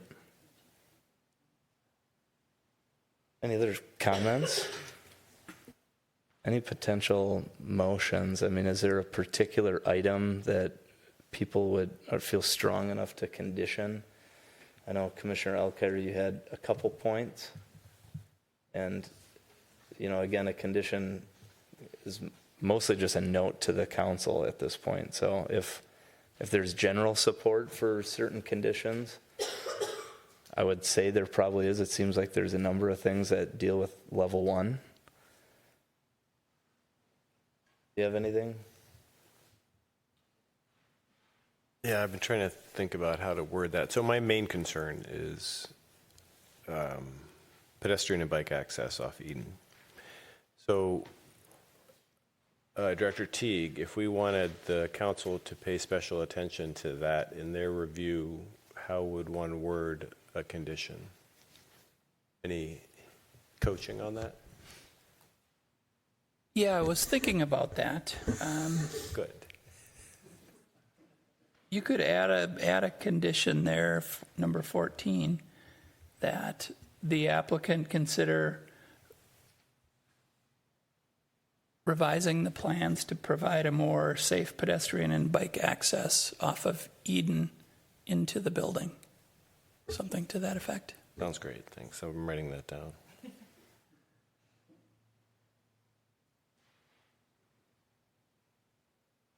And I'd like to add to that, being able to kind of walk around the plinth from, rather than going down the hill and up the hill. If you decide to get a cup of coffee, you get to shortcut. You get to walk all the way around the plinth and down the east side on Eden. I'm curious. Plinthe. I think you could word that just a sidewalk around the building. on the east and north side. Yep. But can I a follow up to your point though? How is the applicant supposed to make a safer bike and pedestrian access? I mean, I understand, and I think that's necessary and it's needed, but is that not a city issue? I mean, what would you propose how would you propose that it get resolved? Well, I think some of the things we talked about were like imagining a pedestrian or a bicyclist coming from the east, how would they access the building? And right now there's a driveway which is 2 lanes of cars. So there's not an obvious pedestrian access, nor is there an obvious bike access. And where do they go once they're onto the property? So to me, it's on the property. It's not off the property, although there are plenty of issues off the property too. Yeah, I mean. So I'm concerned more about. Once you're on the property. Yeah, because I mean, literally you have to go around. I would be encouraged to go around the corner at this point, and I'd rather not do that.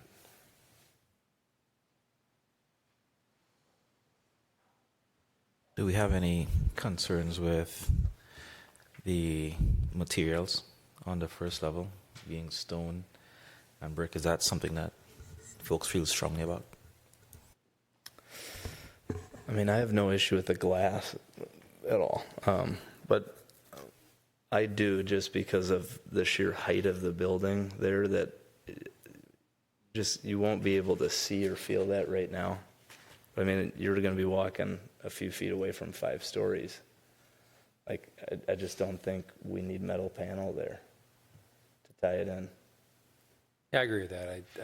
I wish I had said that thought earlier. Just looking at the rendering again, the entrance to the parking or whatever that was, just felt a little like it didn't need that. I mean, I know it's subjective, whatever, aesthetic, but I tend to agree with you. What do you think? Yeah, I think that came up quite a bit tonight. So instead of the metal panel, look at having stone and brick being on the first level as a material that we want to have them consider. You mentioned that too. Was it more throughout the building, or was it concentrated at the ground level? I mean, the materials across the building, across the upper levels of the building, were one concern. The other concern was at the parking entrances and exits there.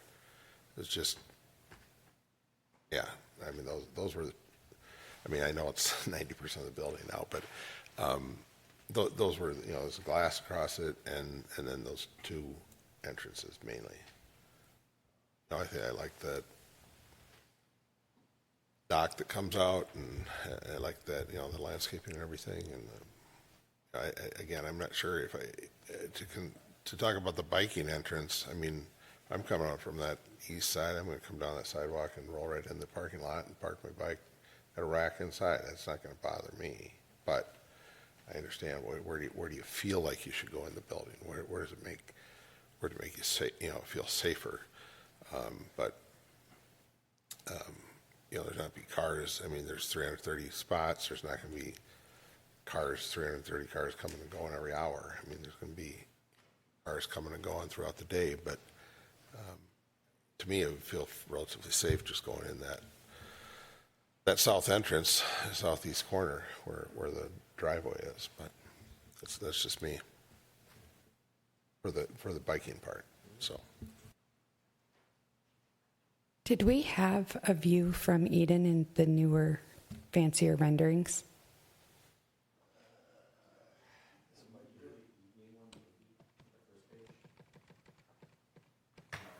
Is that like a 10:30 p.m. shot? Maybe we could go out and see what it looks like. And you kind of get this obviously isn't a rendering, but you start to get a little bit of it here. I think just that image in general would be really helpful to the future conversations and understanding how the pedestrians and bikes would access Could be and with the simple as nice materials. signs and other Yeah. things that. Well, it seems like we have maybe a couple conditions. East axis entrance,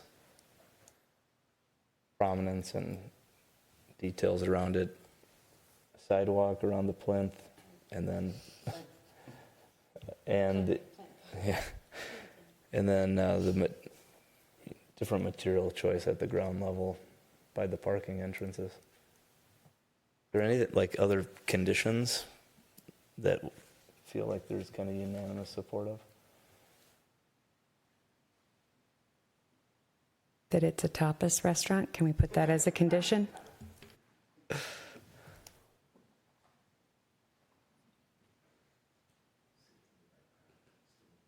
Yeah, that was part of that.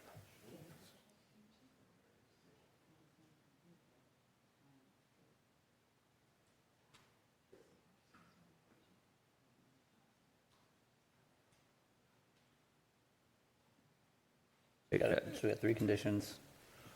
I don't think we need a variance on the 200 feet, on the 200-foot part. I think it's vaguely worded enough that you could legally argue that they met the requirement, as staff said too. So I don't think we need a variance there. Yeah, just I think we ought to be cautious too, because maybe the council they do want to apply it. So I don't know. Maybe just be prepared. Maybe it's doing what Meriwether said. I'm looking at like the west elevation. Maybe it is just a row of balconies that then at least bring it under 200 feet. Just something, right? Yeah. Or maybe all the building services move to that north elevation. No, the restrooms, the mechanical, whatever. Right now it's in the middle of the building. Yeah, just.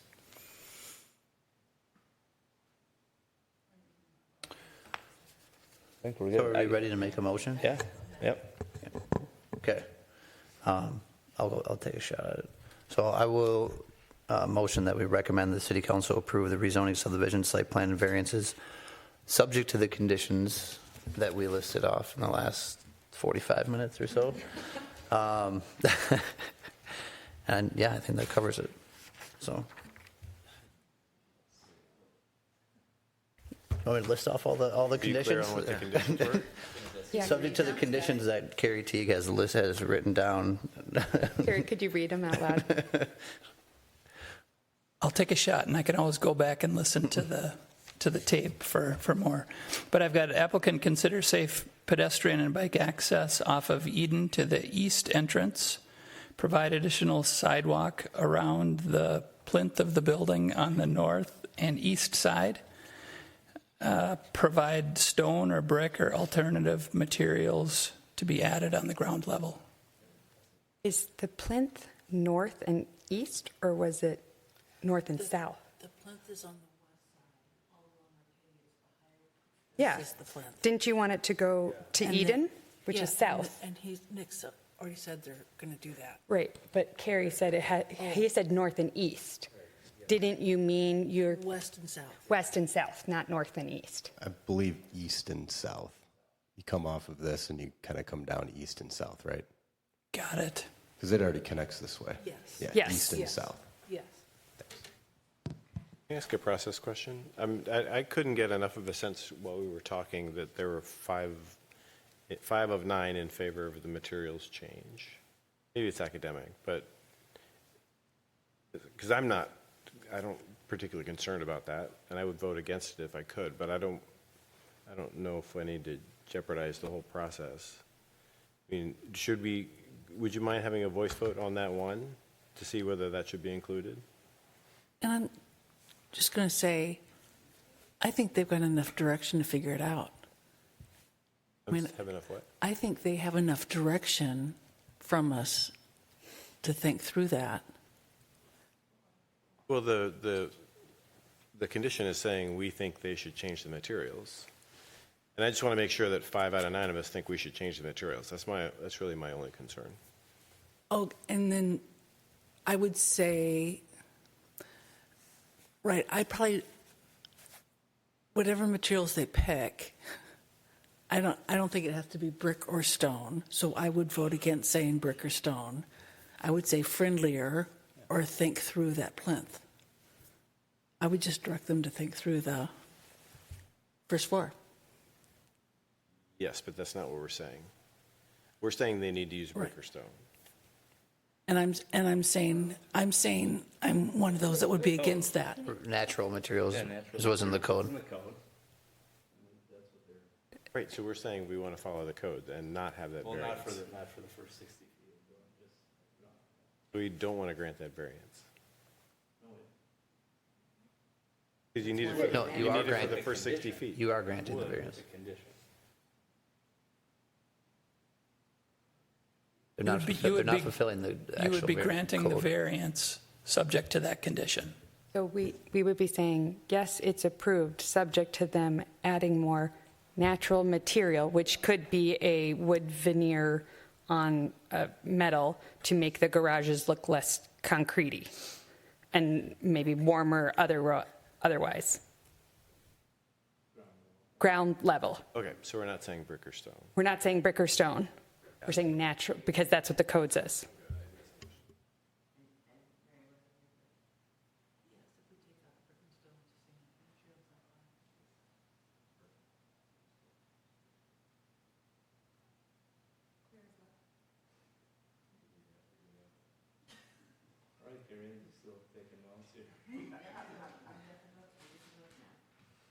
I am clear on those two conditions now. Yep, 3. There's 3. There were 2 that I needed clarification on. I got that clarification. I got the 3 conditions, yes. Thank you. So we need a Second. All in favor, say aye. Aye. Aye. Opposed? Aye. Or opposed, nay? Nay. Okay. No, Motion carries, so but best of luck with you guys soaring through this, and hope the meeting with the council goes very well. Really excited. Thank you.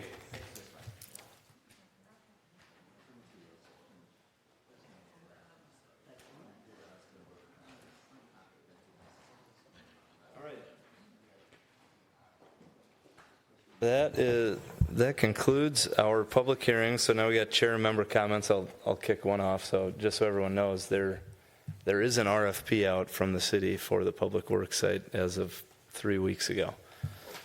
So that's out to the development community. It's basically, you can just Google it and find it's probably like a 6-page document, but it builds on kind of a mix of what was last approved, at least what it favors, but it wants a multifaceted developer to come in, housing, commercial, focus on ownership. That's out there. Bids are due April 21st, I think. So, right, is it sometime in April, right? That's right. So anyways, yeah, if you know, great developer, poke them. But yeah, timing-wise, this is kind of how things go, right? That someone does something, generates a lot of interest, then it renews interest and mostly pressure, like on the city, because we own that site, to get it going again. That's all I had for chair comments. Commissioner Day? Yeah, sorry, I know we all want to go home, but just a quick comment on the discussion around the pump house piece. I just wanted to, I didn't really add much because I thought it was covered by everybody else so well. So I just wanted to commend our discussion on that because I thought what I had written down was something that Commissioner Felt articulated, basically was that anytime the city comes forward and asks for a variance from its own code, we should clearly make sure we articulate why and are transparent as possible. And I thought we did a good job of probing that and then responding to that in terms of how much discretion we have and then what the situation is different and stuff. So I thought if somebody was watching a planning commission meeting for the first time, that was a good, very good discussion. So, yeah, kudos. Agreed. Nice point. Commissioner Elkhart. Less than a minute. Sorry, I've been carrying this around waiting for a short meeting, and maybe that's not going to happen. So this is an article from Twin City Business called Dear Minneapolis, Uptown is Dying. Here's what we should do about it. Maybe some of you have seen it. The subhead is, it's time to face facts that Uptown is no longer cool and reimagine it as a local hub to serve those who love it. And Edina gets a shout out in here that I wanted to share. There's a paragraph towards the end. I'll give Edina credit where it's due. 50th and France is killing it. It's a dense retail, dining, and entertainment area with some housing too that not only serves the local community but draws people from all over the Twin Cities. Why can't we do something similar for Uptown? If you make it fun, enticing, and accessible, people will come. So, compared favorably to Uptown. And what publication was this? Twin City Business. Nice. You know, as a former resident of Uptown for quite a long time, I feel like I've seen the headline is Uptown dead or not cool like every couple years. Used to be so cool. Yeah, that's right. Everybody laments how great Uptown used to be always. That's right. It was always the best 7 years ago. Right, that's right. You want to share about your... So was it this week? I think it was this week. No, it was last week, Tuesday. I met with the folks at Point of France and shared with them the stuff that we do on the Planning Commission. It was very well received. They understand our role, I think, a lot better. A lot of great questions that they ask about, how do we fit into the city? What's our relationship with the city council? What do we look at? What's our mandate? How do we look at code? They also ask questions about financing and do we have any kind of role to play in financing? So I helped to clarify that. You said absolutely. So, no way we don't touch that. We just look at zoning and codes. But overall, engaging the community, talking to them about what we do as a commission, it's really helpful. I think folks walked away feeling like they know more, and I feel like the more opportunities we have as a team to reach out and connect with members and residents, the more we should do it. So just wanted to share that feedback with the team.